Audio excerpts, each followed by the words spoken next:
S ನಮಸ್ಕಾರ ಸ್ನೇಹಿತರೆ, ತಮ್ಮೆಲ್ಲರಿಗೂ ಕೂಡ ಮತ್ತೊಮ್ಮೆ KR ಟೂಲ್ಸ್ಗೆ ಪ್ರೀತಿಯ ಸ್ವಾಗತವನ್ನು ಕೋರ್ತಾ ತಾವೆಲ್ಲರೂ ಕೂಡ TETಯ ತಯಾರಿಯನ್ನು ಮಾಡ್ಕೊಳ್ತಾ ಇದ್ದೀರಾ. TETಯ ಮಹತ್ವ ದಿನದಿಂದ ದಿನಕ್ಕೆ ಹೆಚ್ಚಾಗ್ತಾ ಇದೆ. ಯಾವುದೇ ಎಕ್ಸಾಮ್ಗಾದರೂ ಕೂಡ TETಯ ಕಡ್ಡಾಯವಾಗಿ ಎಲಿಜಿಬಲ್ ಆಗಲೇಬೇಕು ಅನ್ನೋಂಥ ನಿಯಮಗಳು ಬರ್ತಾ ಇದ್ದಾವೆ. ಸೊ ತಾವೆಲ್ಲ ಗೊತ್ತಾಗಿದೆ, ಈಗ ಆಲ್ರೆಡಿ ವಸತಿ ಶಾಲೆಗಳಿಗೆ ಸಂಬಂಧಪಟ್ಟಂತೆ TET ಆಗಲೇಬೇಕಾಗಿದೆ. ಆ ನಿಟ್ಟಿನಲ್ಲಿ TET ಎಲಿಜಿಬಲ್ ಆದವ್ರಿಗೆ ಮಾತ್ರ ಅಪ್ಲೈ ಮಾಡೋದಕ್ಕೆ ಸಾಧ್ಯ ಆಗ್ತಾ ಹೋಗುತ್ತೆ. ಹಾಗಾಗಿ ದಿನದಿಂದ ದಿನಕ್ಕೆ ಈ TETಯ ಮಹತ್ವ ಹೆಚ್ಚಾಗ್ತಿದೆ. ಸೊ ಆ ಕಾರಣಕ್ಕೋಸ್ಕರ ತಾವೆಲ್ಲರೂ ಕೂಡ ಯಾರೆಲ್ಲ TETಲಿ ಕಡಿಮೆ ಸ್ಕೋರ್ ಮಾಡಿದ್ದೀರಾ ಅಥವಾ TETಲಿ ನಾವು ಒಂದಿಷ್ಟು ಎಲಿಜಿಬಲ್ ಆಗೇ ಇಲ್ಲ, ಅವರೆಲ್ಲರೂ ಕೂಡ TET ಕಾಲ್ಫಾರ್ಮ್ ಮಾತ್ರ ಸಾಕಪ್ಪ ಬೇಗ. ಮುಂಬರುವಂಥ PST ಎಕ್ಸಾಮ್ ಅಥವಾ GPSC ಎಕ್ಸಾಮ್ಗಿಂತ ಮುಂಚೆ ಅಥವಾ ವಸತಿ ಎಕ್ಸಾಮ್ಗಳಿಗೆ ಸಂಬಂಧಪಟ್ಟಂತೆ ಮುಂಚೆ ನನಗೆ ಮೊದಲು TET ಆಗ್ಬಿಟ್ಟು ಸಾಕು, TETಲಿ ಮತ್ತಷ್ಟು ಅಂಕಗಳನ್ನ ಹೆಚ್ಚು ಮಾಡ್ಕೊತೀನಿ ಅಥವಾ TETಲಿ ಎಲಿಜಿಬಲ್ ಆಗಿ ಆ ಒಂದು CET ಎಕ್ಸಾಮ್ ಬರೆದು ನನ್ನ ಕನಸನ್ನು ನನಸು ಮಾಡ್ಕೊತೀನಿ ಅಂತ ಅನೇಕ ಜನ ಒಂದಿಷ್ಟು ಪ್ಲಾನನ್ನು ಮಾಡ್ಕೊತಾ ಇದ್ದೀರಾ. ಸೊ ಅದರ ನಡುವೆಯೇ ಯಾವಾಗ TET ಆಗುತ್ತೆ ಅನ್ನೋದು ಕೂಡ ಒಂದು ನೇರ ಪ್ರಶ್ನೆ, ಅತ್ಯಂತ ಇಂಪಾರ್ಟೆಂಟ್ ಪ್ರಶ್ನೆ. ಸರ್ ಓಕೆ, ನಾವೆಲ್ಲ ತಯಾರಿಯನ್ನು ಮಾಡ್ಕೊತಾ ಇದ್ದೀವಿ, ಆದರೆ TET ಯಾವಾಗ ನಡೆಯುತ್ತೆ ಅನ್ನೋ ಸಂಬಂಧಪಟ್ಟಂತೆ ಅನೇಕ ಜನಗಳಿಗೆ ಗೊಂದಲ. ನೋಡಿ, TET ಈಗ ಆಲ್ರೆಡಿ ಕಾಲ್ಫಾರ್ಮ್ ಆಗಬೇಕಾಯಿತು ಕಾರಣಾಂತರಗಳಿಂದ. ಕಾರಣಾಂತರ ಅಂದರೆ ತಮ್ಗೆ ಆಲ್ರೆಡಿ ಒಂದು ಹಿಂದಿನ ವಿಡಿಯೋದಲ್ಲಿ ನಾನು ತಿಳಿಸ್ಕೊಟ್ಟಿದ್ದೆ. ಅಂದರೆ ಈ ಒಂದು ಆನ್ಲೈನ್ ಎಕ್ಸಾಮ್ ಸಂಬಂಧಪಟ್ಟಂತೆ ಇಲಾಖೆ ತಯಾರಿಯನ್ನು ನಡೆಸ್ತಾ ಇದೆ. ಇನ್ ಕೇಸ್ ಆನ್ಲೈನ್ ಎಕ್ಸಾಮ್ ಆದರೂ ಕೂಡ ಯಾವ ರೀತಿಯಾಗಿ ಆನ್ಲೈನ್ ಎಕ್ಸಾಮನ್ನು ಫೇಸ್ ಮಾಡಬೇಕು ಅನ್ನೋ ಸಂಬಂಧಪಟ್ಟಂತೆ TET ಆನ್ಲೈನ್ ಡೆಮೋ ನಿಮ್ಗೆ ಸಂಬಂಧಪಟ್ಟಂಗೆ ಕೊಟ್ಟಿದೆ. ಅಂದರೆ ಆನ್ಲೈನ್ ಡೆಮೋ ಕ್ಲಾಸ್ ಅಥವಾ ಯಾವ ರೀತಿಯಾಗಿ ಡೆಮೋ ಟೆಸ್ಟನ್ನು ಅಟೆಂಡ್ ಮಾಡಬೇಕು ಅನ್ನೋ ಸಂಬಂಧಪಟ್ಟಂತೆ ಅಥವಾ ಎಕ್ಸಾಮನ್ನು ಯಾವ ರೀತಿ ಅಟೆಂಡ್ ಮಾಡಬೇಕು ಅಂತ ನಿಟ್ಟಿನಲ್ಲಿ ಒಂದು ಡೆಮೋ ವಿಡಿಯೋವನ್ನು ಮಾಡಿದ್ದೆ. ಅಂದರೆ ಆನ್ಲೈನ್ ಎಕ್ಸಾಮ್ ಆ ದಿನ ಇತ್ತು ಅಂದರೆ ನಿಮ್ಗೆ ಯಾವ ರೀತಿಯಾಗಿ ಬರ್ತವೆ, ಯಾವ ರೀತಿ ಆಪ್ಷನ್ಸ್ಗಳು ಬರ್ತವೆ, ಯಾವ ರೀತಿ ನೀವು ಅಟೆಂಡ್ ಮಾಡಬೇಕು ಅನ್ನೋ ಸಂಬಂಧಪಟ್ಟಂತೆ ಕಂಪ್ಲೀಟಾಗಿ ನಿಮಗೆ ಕಂಪ್ಲೀಟಾಗಿ ಗೈಡನ್ನು ಮಾಡಿದ್ದೀನಿ. ಆ ಒಂದು ವಿಡಿಯೋಗೆ ಸಂಬಂಧಪಟ್ಟಂತ ನಿಮಗೆ ಲಿಂಕನ್ನು ಈ ಒಂದು ವಿಡಿಯೋದ ಡಿಸ್ಕ್ರಿಪ್ಷನ್ ಬಾಕ್ಸಲ್ಲಿ ಹಾಕಿರ್ತೀನಿ, ದಯವಿಟ್ಟು ಹೋಗಿ ನೋಡಿ. ಇನ್ ಕೇಸ್ ಆನ್ಲೈನ್ ಎಕ್ಸಾಮ್ ಆಯಿತು ಅಂದರೆ ಅತ್ಯಂತ ಸುಲಭವಾಗಿ ಸ್ಟೆಪ್ ಬೈ ಸ್ಟೆಪ್ ಯಾವ ರೀತಿಯಾಗಿ ಆ ಒಂದು ಎಕ್ಸಾಮನ್ನು ಫೇಸ್ ಮಾಡ್ಬೋದು ಅನ್ನೋ ಸಂಬಂಧಪಟ್ಟಂತೆ ನಿಮಗೆಲ್ಲ ಮಾಹಿತಿನ ಕೊಟ್ಟಿದ್ದೀನಿ. ವಿತ್ ಡೆಮೋ ಯಾವ ರೀತಿ ಅಟೆಂಡ್ ಮಾಡಬೇಕು ಅನ್ನೋ ಸಂಬಂಧಪಟ್ಟಂತೆ ಪ್ರಾಕ್ಟಿಕಲಿ ನಿಮಗೆ ಮಾಡಿ ತೋರಿಸಿದ್ದೇನೆ. ಬರೋಣ. ಈಗ ಇವೆಲ್ಲವೂ ಕೂಡ ಇಂಪಾರ್ಟೆಂಟ್ ಇರೋದ್ರಿಂದ TETಯ ತಯಾರಿಯಲ್ಲಿ ನಾವೆಲ್ಲ ನಡೆಸ್ಕೊತಾ ಇದ್ವಿ. ಹಾಗಾಗಿ ಆ ಕಾರಣಕ್ಕೋಸ್ಕರ ಒಂದಿಷ್ಟು ತಡ ಆಗ್ತದೆ. ಅಂದರೆ ಈ ಒಂದು TETಗೆ ಸಂಬಂಧಪಟ್ಟಂತೆ ಆನ್ಲೈನ್ ಎಕ್ಸಾಮ್ ಮಾಡಬೇಕು ಅನ್ನೋ ನಿಟ್ಟಿನಲ್ಲಿ ಒಂದಿಷ್ಟು ಇಲಾಖೆಯಲ್ಲಿ ಒಂದು ಚರ್ಚೆ ನಡೀತಾ ಇದೆ, ಅದರಲ್ಲಿ ಸ್ವಲ್ಪ ಸಂಬಂಧಪಟ್ಟಂತೆ ಅದರ ಒಂದು ತಯಾರಿ ನಡೀತಾ ಇರೋದ್ರಿಂದ ಸ್ವಲ್ಪ ಆ ಒಂದು TET ಕಾಲ್ಫಾರ್ಮ್ ಆಗ್ತಾ ಇರೋದು ಲೇಟ್ ಆಗ್ತಿದೆ. ಆದರೆ ವಿತಿನ್ 60 ಡೇಸಲ್ಲಿ 100% ಆ TETಯ ನೋಟಿಫಿಕೇಶನ್ ಆಗೇ ಆಗುತ್ತೆ. ಈ ನಿಟ್ಟಿನಲ್ಲಿ TETಯ 60 ದಿನಗಳ ತಯಾರಿ ವೆರಿ ವೆರಿ ಇಂಪಾರ್ಟೆಂಟ್ ಇರುತ್ತೆ. ಯಾಕೆಂದರೆ ಈಗ ತಮಗೆಲ್ಲ ಗೊತ್ತಾಗಿದೆ, PSTಗೂ TET ಬೇಕು, GPSCಗೂ TET ಬೇಕು, ವಸತಿ ಶಾಲೆಗಳಿಗೂ TET ಬೇಕು. ಇನ್ ಕೇಸ್ ಮುಂದೆ ಗೊತ್ತಿಲ್ಲ HSTಗೂ ಬರುತ್ತೋ ಬರಲ್ವೋ ಗೊತ್ತಿಲ್ಲ, ಅದು ಕೂಡ ಆಶ್ಚರ್ಯ ಸೂಚಕ ಚಿಹ್ನೆ ಪಕ್ಕದಲ್ಲಿ ಕ್ವಶನ್ ಮಾರ್ಕ್ ಕೂಡ ಇದೆ. ಬಂದರೂ ಆಶ್ಚರ್ಯ ಇಲ್ಲ, ಬರುತ್ತಾ ಅನ್ನೋದು ಕೂಡ ಕ್ವಶನ್ ಮಾರ್ಕ್ ಇದೆ. ಆ ನಿಟ್ಟಿನಲ್ಲಿ ಅದಕ್ಕೂ ಕೂಡ ಮೆಂಟಲಿ ನಾವೇನಾಗಬೇಕು, ರೆಡಿ ಆಗಬೇಕಾಗುತ್ತೆ. ಆ ನಿಟ್ಟಿನಲ್ಲಿ ಈ TETಯ ಮಹತ್ವ ಇಂಪಾರ್ಟೆಂಟ್ ಆಗಿದೆ. ಹಾಗಾಗಿ ಈ ಒಂದು 60 ದಿನಗಳು ಅಂದರೆ ಏಪ್ರಿಲ್ ಅದೇ ರೀತಿಯಾಗಿ ಮೇ, ಈ ಒಂದು ಏಪ್ರಿಲ್ ಮತ್ತು ಮೇ ತಿಂಗಳ ಈ ಒಂದು 60 ದಿನಗಳಲ್ಲಿ ನಮ್ಮ ಸ್ಟಡಿ ಪ್ಲಾನ್ ಯಾವ ರೀತಿಯಾಗಿ ಇರಬೇಕು, ಯಾವ ರೀತಿಯಾಗಿ ಓದ್ಕೊಬೇಕು. ಒಂದೇ ಬಾರಿ ಯಾರಾದರೂ ಕೂಡ ಈಗ ತನ್ನ ಫ್ರೆಶ್ ಆಗಿ ಈಗ ತಾನೇ BEd ಮುಗಿಸಿದ್ದೀರಾ, ಈಗ ತಾನೇ BEd ಮುಗಿಸಿ ಅಥವಾ BEd ಅನ್ನು ಸ್ಟಡಿಯನ್ನು ಮಾಡ್ತಾ ಇದ್ದೀರಾ. ಮೊದಲ ಪ್ರಯತ್ನದಲ್ಲೇ ನಾನು TETಯಲ್ಲಿ ಎಲಿಜಿಬಲ್ ಆಗಬೇಕು ಅನ್ನೋದ್ರೆ ಯಾವ ರೀತಿಯಾಗಿ ಪ್ಲಾನ್ ಇರಬೇಕು, ಯಾವೆಲ್ಲ ರೀತಿಯಾದಂಥ ಒಂದಿಷ್ಟು ಟೈಮ್ ಟೇಬಲ್ ಇರಬೇಕು, ಟಿಪ್ಸ್ ಏನು, ಟ್ರಿಕ್ಸ್ ಏನು, ಪ್ರತಿಯೊಂದನ್ನು ಕೂಡ ಒಂದೇ ವಿಡಿಯೋದಲ್ಲಿ ನಿಮಗೆ ಸಮಗ್ರವಾಗಿ ಹೇಳ್ಕೊಡ್ತಾ ಹೋಗ್ತೀನಿ. ನಾವೆಲ್ಲರೂ ಕೂಡ ಈಗ ಮೊದಲ ಪ್ರಯತ್ನದಲ್ಲಿ ನಮ್ಮದು ನಾವೆಲ್ಲ TETನ ಮೊದಲ ಪ್ರಯತ್ನದಲ್ಲೇ 105 ಅಂಕಗಳನ್ನ ತಗೊಂಡೆ. ಮೊದಲ ಪ್ರಯತ್ನದಲ್ಲಿ GPSC ಕೂಡ ಎಲಿಜಿಬಲ್ ಆಗಿದ್ದೀನಿ. ಇವೆಲ್ಲ ಅನೇಕ ಜನ, ನಂದೊಬ್ಬಂದೇ ಅಂತಲ್ಲ, ಅನೇಕ ಜನಗಳು ಮಾಡಿರುವಂಥ ಸ್ಟ್ರಾಟರ್ಜಿ ಆಗಿರಲಿ, ಅನೇಕ ಜನ ಏನು ಸಕ್ಸಸ್ ಆಗಿದ್ರೆ ಅವರ ನಿಟ್ಟಿನಲ್ಲಿ ಬಂದಿರುವಂಥ ಒಂದಿಷ್ಟು ಮಾಹಿತಿಗಳಾಗಿರಲಿ, ಎಲ್ಲವನ್ನು ಕ್ರೋಢೀಕರಿಸಿ ನಿಮಗೆ ಯಶಸ್ಸಿನ ದಾರಿಯನ್ನು ತೋರಿಸ್ಕೊಡ್ತಾ ಹೋಗ್ತೀನಿ. ಹಾಗಾಗಿ ಈ ವಿಡಿಯೋವನ್ನು ಕಂಪ್ಲೀಟ್ ಆಗಿ ನೋಡಿ, ಪರೀಕ್ಷೆಗೆ ಎಷ್ಟು ಬೇಕೋ ಅಷ್ಟನ್ನೇ ಯಾವ ರೀತಿಗೆ ನಾವು ಸ್ಟಡಿಯನ್ನು ಮಾಡಬೇಕು ಅನ್ನೋ ಸಂಬಂಧಪಟ್ಟಂತೆ ಕಂಪ್ಲೀಟ್ ಟಿಪ್ಸ್ ಅನ್ನ ಹೇಳ್ಕೊಡ್ತಾ ಹೋಗ್ತೀನಿ. ಹಾಗೆ ತಮಗೆಲ್ಲ ಗೊತ್ತಿರೋದೆ, ಈಗ ಆಲ್ರೆಡಿ KR ಟ್ಯೂಟರ್ಸ್ ಕಡೆಯಿಂದ ಅದ್ಭುತವಾಗಿ ತಾವೆಲ್ಲ ಈಗ ಆಲ್ರೆಡಿ ಅನೇಕ ಜನ ಬೈಯನ್ನು ಮಾಡಿಕೊಂಡು ತರಗತಿಯನ್ನು ಸ್ಟಡಿಯನ್ನು ಮಾಡ್ತಾ ಇದ್ದೀರಾ. TETಗೆ ಸಂಬಂಧಪಟ್ಟಂತೆ, ಯಾಕೆಂದರೆ TETಗೆ ಸಂಬಂಧಪಟ್ಟಂತೆ ಫೋಕಸ್ ಮಾಡ್ತಾ ಇರೋದ್ರಿಂದ ಕೇವಲ 999 ರೂಪಾಯಿಗೆ 6 ತಿಂಗಳ ಕಾಲ ನಿಮಗೆ ಈ ಒಂದು ಕೋರ್ಸನ್ನು ಕೊಡ್ತಾ ಇದ್ದೀವಿ. ಆ ನಿಟ್ಟಿನಲ್ಲಿ ಯಾರೆಲ್ಲ ಇನ್ನೂ TETಗೆ ಸಂಬಂಧಪಟ್ಟಂತೆ ಕೋರ್ಸನ್ನು ಬೈ ಮಾಡ್ಕೊಂಡಿಲ್ಲ, ಕೂಡಲೇ ಬೈ ಮಾಡ್ಕೊಳ್ಳಿ. ನಿಮಗೆಲ್ಲವೂ ಕೂಡ Kannada, English, psychology, social science ಆದರೆ ಸೋಷಿಯಲ್ ಸೈನ್ಸ್ ಅಥವಾ ಸೈನ್ಸ್ ಆ್ಯಂಡ್ ಮ್ಯಾಥ್ಸ್ ಆದರೆ ಸೈನ್ಸ್ ಆ್ಯಂಡ್ ಮ್ಯಾಥ್ಸ್ ಎಲ್ಲ ಸಬ್ಜೆಕ್ಟ್ಗಳು ಸೇರಿ ನಿಮಗೆ 6 ತಿಂಗಳಿಗೆ ಕೇವಲ 999 ರೂಪಾಯಿ ಇರುತ್ತೆ. ಕೂಡಲೇ ಯಾರೆಲ್ಲ ಇಂಟ್ರೆಸ್ಟ್ ಇದ್ದೀರಾ ಕೂಡಲೇ ನಮ್ಮ ಪ್ಲೇಸ್ಟೋರ್ಗೆ ಹೋಗಿ ಅಲ್ಲಿ KR ಟ್ಯೂಟೋರಿಯಲ್ಸ್ ಆ್ಯಪ್ ಬರುತ್ತೆ, ಆ್ಯಪ್ನ ಡೌನ್ಲೋಡ್ ಮಾಡಿಕೊಂಡು ಅಲ್ಲೇ ನೀವು ಪೇಮೆಂಟ್ ಮಾಡೋದು, ನೇರವಾಗಿ ಪೇಮೆಂಟ್ ಮಾಡಿ ಜಾಯ್ನ್ ಆಗ್ಬೋದು. ಅದಕ್ಕಿಂತ ಮುಂಚೆ ತಾವೇನಾದರೂ ಕೂಡ ಡೆಮೋ ಕ್ಲಾಸ್ ನೋಡಬೇಕು ಅಂದರೆ ಅಲ್ಲೇ ಡೆಮೋ ಕ್ಲಾಸ್ ಸಂಬಂಧಪಟ್ಟಂತೆ ಅನ್ಲಾಕ್ಡ್ ವಿಡಿಯೋಸ್ ಇದಾವೆ, ಅಲ್ಲೇ ಡೆಮೋ ಕ್ಲಾಸ್ ನೋಡಿ ಇಷ್ಟ ಆದರೆ ಅಲ್ಲೇ ನೀವು ಜಾಯ್ನ್ ಆಗ್ಬೋದು. ನೇರವಾಗಿ ನಿಮ್ಗೆಲ್ಲರಿಗೂ ಕೂಡ ಈಗ ಆಲ್ರೆಡಿ ಟೆಸ್ಟ್ ಸೀರೀಸ್ ಅಪ್ಲೋಡ್ ಆಗಿದೆ, 50+ ಟೆಸ್ಟ್ ಸೀರೀಸ್ ಸಿಗುತ್ತೆ, ಬೋಧನಾಶಾಸ್ತ್ರದ PDF ನೋಟ್ಸ್ಗಳು ಸಿಗುತ್ತೆ, 700+ ಚಾಪ್ಟರ್ ವೈಸ್ ಕ್ಲಾಸಸ್ಗಳು ಅಪ್ಲೋಡ್ ಆಗಿರುತ್ತೆ. ಇನ್ ಕೇಸ್ ಎಲ್ಲ ಸರ್ ನಮಗೆ ಎಲ್ಲ ಕ್ಲಾಸ್ಗಳು ಬೇಕು, HST ಬೇಕು, GPST ಬೇಕು, PST ಬೇಕು, TET ಬೇಕು, ಎಲ್ಲ ಕ್ಲಾಸ್ಗಳು ಬೇಕು ಅಂದ್ರೆ ನಿಮಗೆ 1 ಇಯರ್ ವ್ಯಾಲಿಡಿಟಿಗೆ ಸಂಬಂಧಪಟ್ಟಂತೆ 3,000 ರೂಪಾಯಿ ಇರುತ್ತೆ.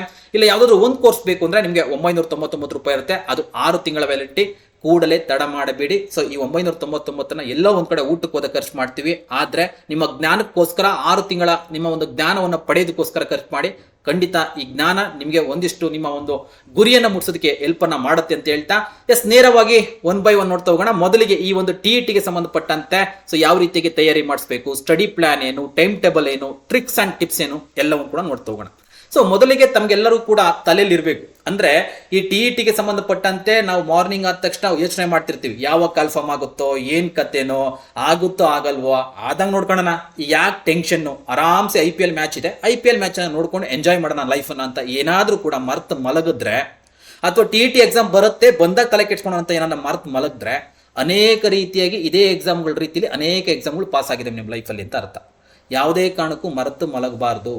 ನಾನು TET ಎಕ್ಸಾಮ್ ಬರುತ್ತೆ ಅಂತ ಕನಸನ್ನ ಕಾಣ್ಕೊಂಡು, ನೋಟಿಫಿಕೇಶನ್ ಆಗಲಿ ಅಂತ ಕನಸನ್ನ ಕಾಣ್ಕೊಂಡು ಇದ್ರೆ ಅದೇ ರೀತಿಯಾಗಿ ಕಾಣಿಸ್ತಿರ್ತಾರ. ದಯವಿಟ್ಟು ನಿಮ್ಮ ಗುರಿ TETಲಿ ಹೆಚ್ಚು ಅಂಕಗಳನ್ನ ಗಳಿಸ್ಬೇಕು ಅಂದ್ರೆ ಈಗಲೇ ಕೂಡಲೇ ಈ ಕ್ಷಣದಲ್ಲೇ ನೀವೇನ್ ಮಾಡ್ಬೇಕು ಅಂದ್ರೆ ಟಕ್ ಅಂತ ಈ ಒಂದು ಪ್ಲಾನ್ ಮಾಡ್ಕೊಬೇಕಾಗತ್ತೆ. TETಲಿ ನಾನು ಎಲಿಜಿಬಲ್ ಆಗ್ಬೇಕು ಅಷ್ಟೇ ಅಲ್ಲ, 110 ಅಂಕಗಳನ್ನ ಹೆಚ್ಚು ಗಳಿಸ್ಬೇಕು ಅಂದ್ರೆ ಕ್ವಿಕ್ಕಾಗೆ ಈಗಲೇ ನಿಮ್ಮ ಪ್ಲಾನ್ ಅನ್ನ ಮಾಡ್ಕೊಂತ ಹೋಗಿ, ಈಗಲೇ ಈ ಒಂದು ಟೈಮ್ ಟೇಬಲ್ ಅನ್ನ ರೆಡಿ ಮಾಡ್ಕೊಂತ ಹೋಗಿ ಓದೋದಕ್ಕೆ ಸ್ಟಾರ್ಟ್ ಮಾಡಿ. 100ಕ್ಕೆ 101% ಈ ತರ ಪ್ಲಾನ್ ಮಾಡಿದ್ರೆ ನೀವು ಹೆಚ್ಚು ಅಂಕಗಳನ್ನ ಗಳಿಸೋದ್ರಲ್ಲಿ ನೋ ಡೌಟ್. ಹಾಗಾಗಿ every morning you have 2 choice. Continue to sleep with your dreams. ನೀವು ಈ ಕನಸನ್ನ ಕಾಣ್ಕೊಂತ ನಾನು ಎಲಿಜಿಬಲ್ ಆಗ್ತೀನಿ, ಕಾಲ್ಫಾರ್ಮ್ ಆಗ್ಲಿ, ಆಮೇಲೆ ನೋಡೋಣ ಅಂತ ಇದೇ ಕನ್ಸಲ್ಲಿ ಇತ್ತಂದ್ರೆ, ಇದೇ ಡ್ರೀಮ್ ಅಲ್ಲಿ ಇದ್ರೆ ಅಂದ್ರೆ ಖಂಡಿತ ಆಗೋದಿಲ್ಲ. ಆ ಕನ್ಸನ್ನ ಬಿಡಬೇಕು. ಇಟ್ ಮೀನ್ಸ್ ಕನ್ಸು ಕಾಣೋದನ್ನ ಬಿಡಬೇಕು. ಆ ಒಂದು ಕನ್ಸನ್ನ ಬೆನ್ನತ್ತಿ ನಾವು ಆ ಗುರಿಯನ್ನ ಮುಟ್ಬೇಕಂದ್ರೆ wake up and chase them. So ಆ ಕನಸನ್ನ ನೀವು ಗುರಿಯನ್ನ ಮುಟ್ಬೇಕು ಅಂದ್ರೆ ಅವುಗಳನ್ನ ಚೇಸ್ ಮಾಡೋಕ್ಕಾಗತ್ತೆ. ಆ ಕಾರಣಕ್ಕೋಸ್ಕರ ಈಗ ನೀವು ಈ ಒಂದು ಈ ಸ್ಟಡಿ ಪ್ಲಾನ್ ಅನ್ನ ನೀವು ಮಾಡ್ಕೊಳ್ಬೇಕಾಗತ್ತೆ. ನೋಡ್ತಾ ಹೋಗೋಣ ಮೊದಲಿಗೆ ಏನೆಲ್ಲ ಇರುತ್ತೆ ಅಂತ.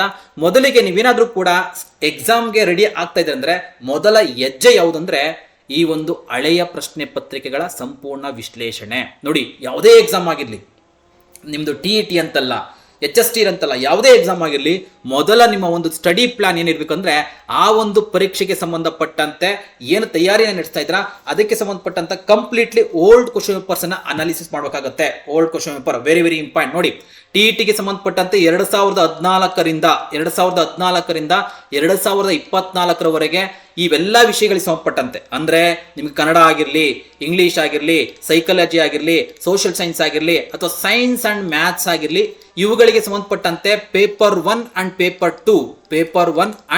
ಪೇಪರ್ 2ಗೆ ಸಂಬಂಧಪಟ್ಟಂತ ಓಲ್ಡ್ ಕ್ವಶನ್ ಪೇಪರ್ಸ್ ಅನ್ನ ನಿಮ್ಮ ಹತ್ರ ಇಡಬೇಕಾಗುತ್ತೆ, ಅಥವಾ ಅದರ ಬುಕ್ಲೆಟ್ ಇರಬೇಕಾಗುತ್ತೆ. ಅವುಗಳನ್ನ ಇಟ್ಕೊಂಡು ಓಲ್ಡ್ ಕ್ವಶನ್ ಪೇಪರ್ಸ್ ಅನ್ನ ಮೊದಲು ಅನಾಲಿಸಿಸ್ ಮಾಡೋಕ್ಕಾಗುತ್ತೆ. ಇಲ್ಲ ಸರ್ ನಮ್ಗೆ ಗೊತ್ತೇ ಇಲ್ಲ, ನಾನು ಮಾಡೇ ಇಲ್ಲ ಅಂದ್ರೆ ನಿಮ್ಗೆ ಆಲ್ರೆಡಿ KR ಟ್ಯುಟೋರಿಯಲ್ಸ್ ಕಡೆಯಿಂದ ಈಗ ಆಲ್ರೆಡಿ ನಾನು ಓಕೆನಾ ಯೂಟ್ಯೂಬ್ ಚಾನಲ್, ಇದೇ ನಮ್ಮ ಯೂಟ್ಯೂಬ್ ಚಾನಲ್ ಅಲ್ಲಿ ಎಲ್ಲವೂ ಕೂಡ 2014ರಿಂದ ಹಿಡ್ಕೊಂಡು 2024ರವರೆಗಿನ ಕನ್ನಡ, ಇಂಗ್ಲಿಷ್, ಸೈಕಾಲಜಿ ಎಲ್ಲವನ್ನು ಕೂಡ ನಿಮ್ಗೆ ಏನ್ ಮಾಡಿದ್ದೀನಿ 24ರವರೆಗಿನ ಎಲ್ಲ ಪ್ರಶ್ನೆಗಳನ್ನ 360 ಡಿಗ್ರಿ ಆಂಗಲ್ಗೆ ಡಿಸ್ಕಷನ್ಸ್ ಅನ್ನ ಮಾಡಿದ್ದೇನೆ.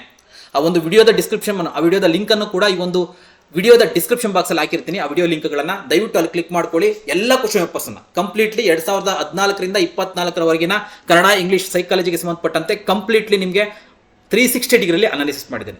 ಸೊ ಇದರಿಂದ ಏನ್ ಸರ್ ಅನುಕೂಲ ಆಗುತ್ತೆ ಅಂದ್ರೆ ನಿಮ್ಗೆ ಗೊತ್ತಾಗುತ್ತೆ ಯಾವ ಒಂದು ಏರಿಯಾದಿಂದ, ಮೀನ್ಸ್ ನೀವು ಸ್ಟಡಿ ಮಾಡ್ತಿರೋಂಥ ಏರಿಯಾದಲ್ಲಿ ಯಾವ ಏರಿಯಾದಿಂದ ಎಷ್ಟೆಷ್ಟು ಮಾರ್ಕ್ಸ್ಗಳನ್ನ ಕೇಳ್ತಾ ಇದ್ದಾರೆ.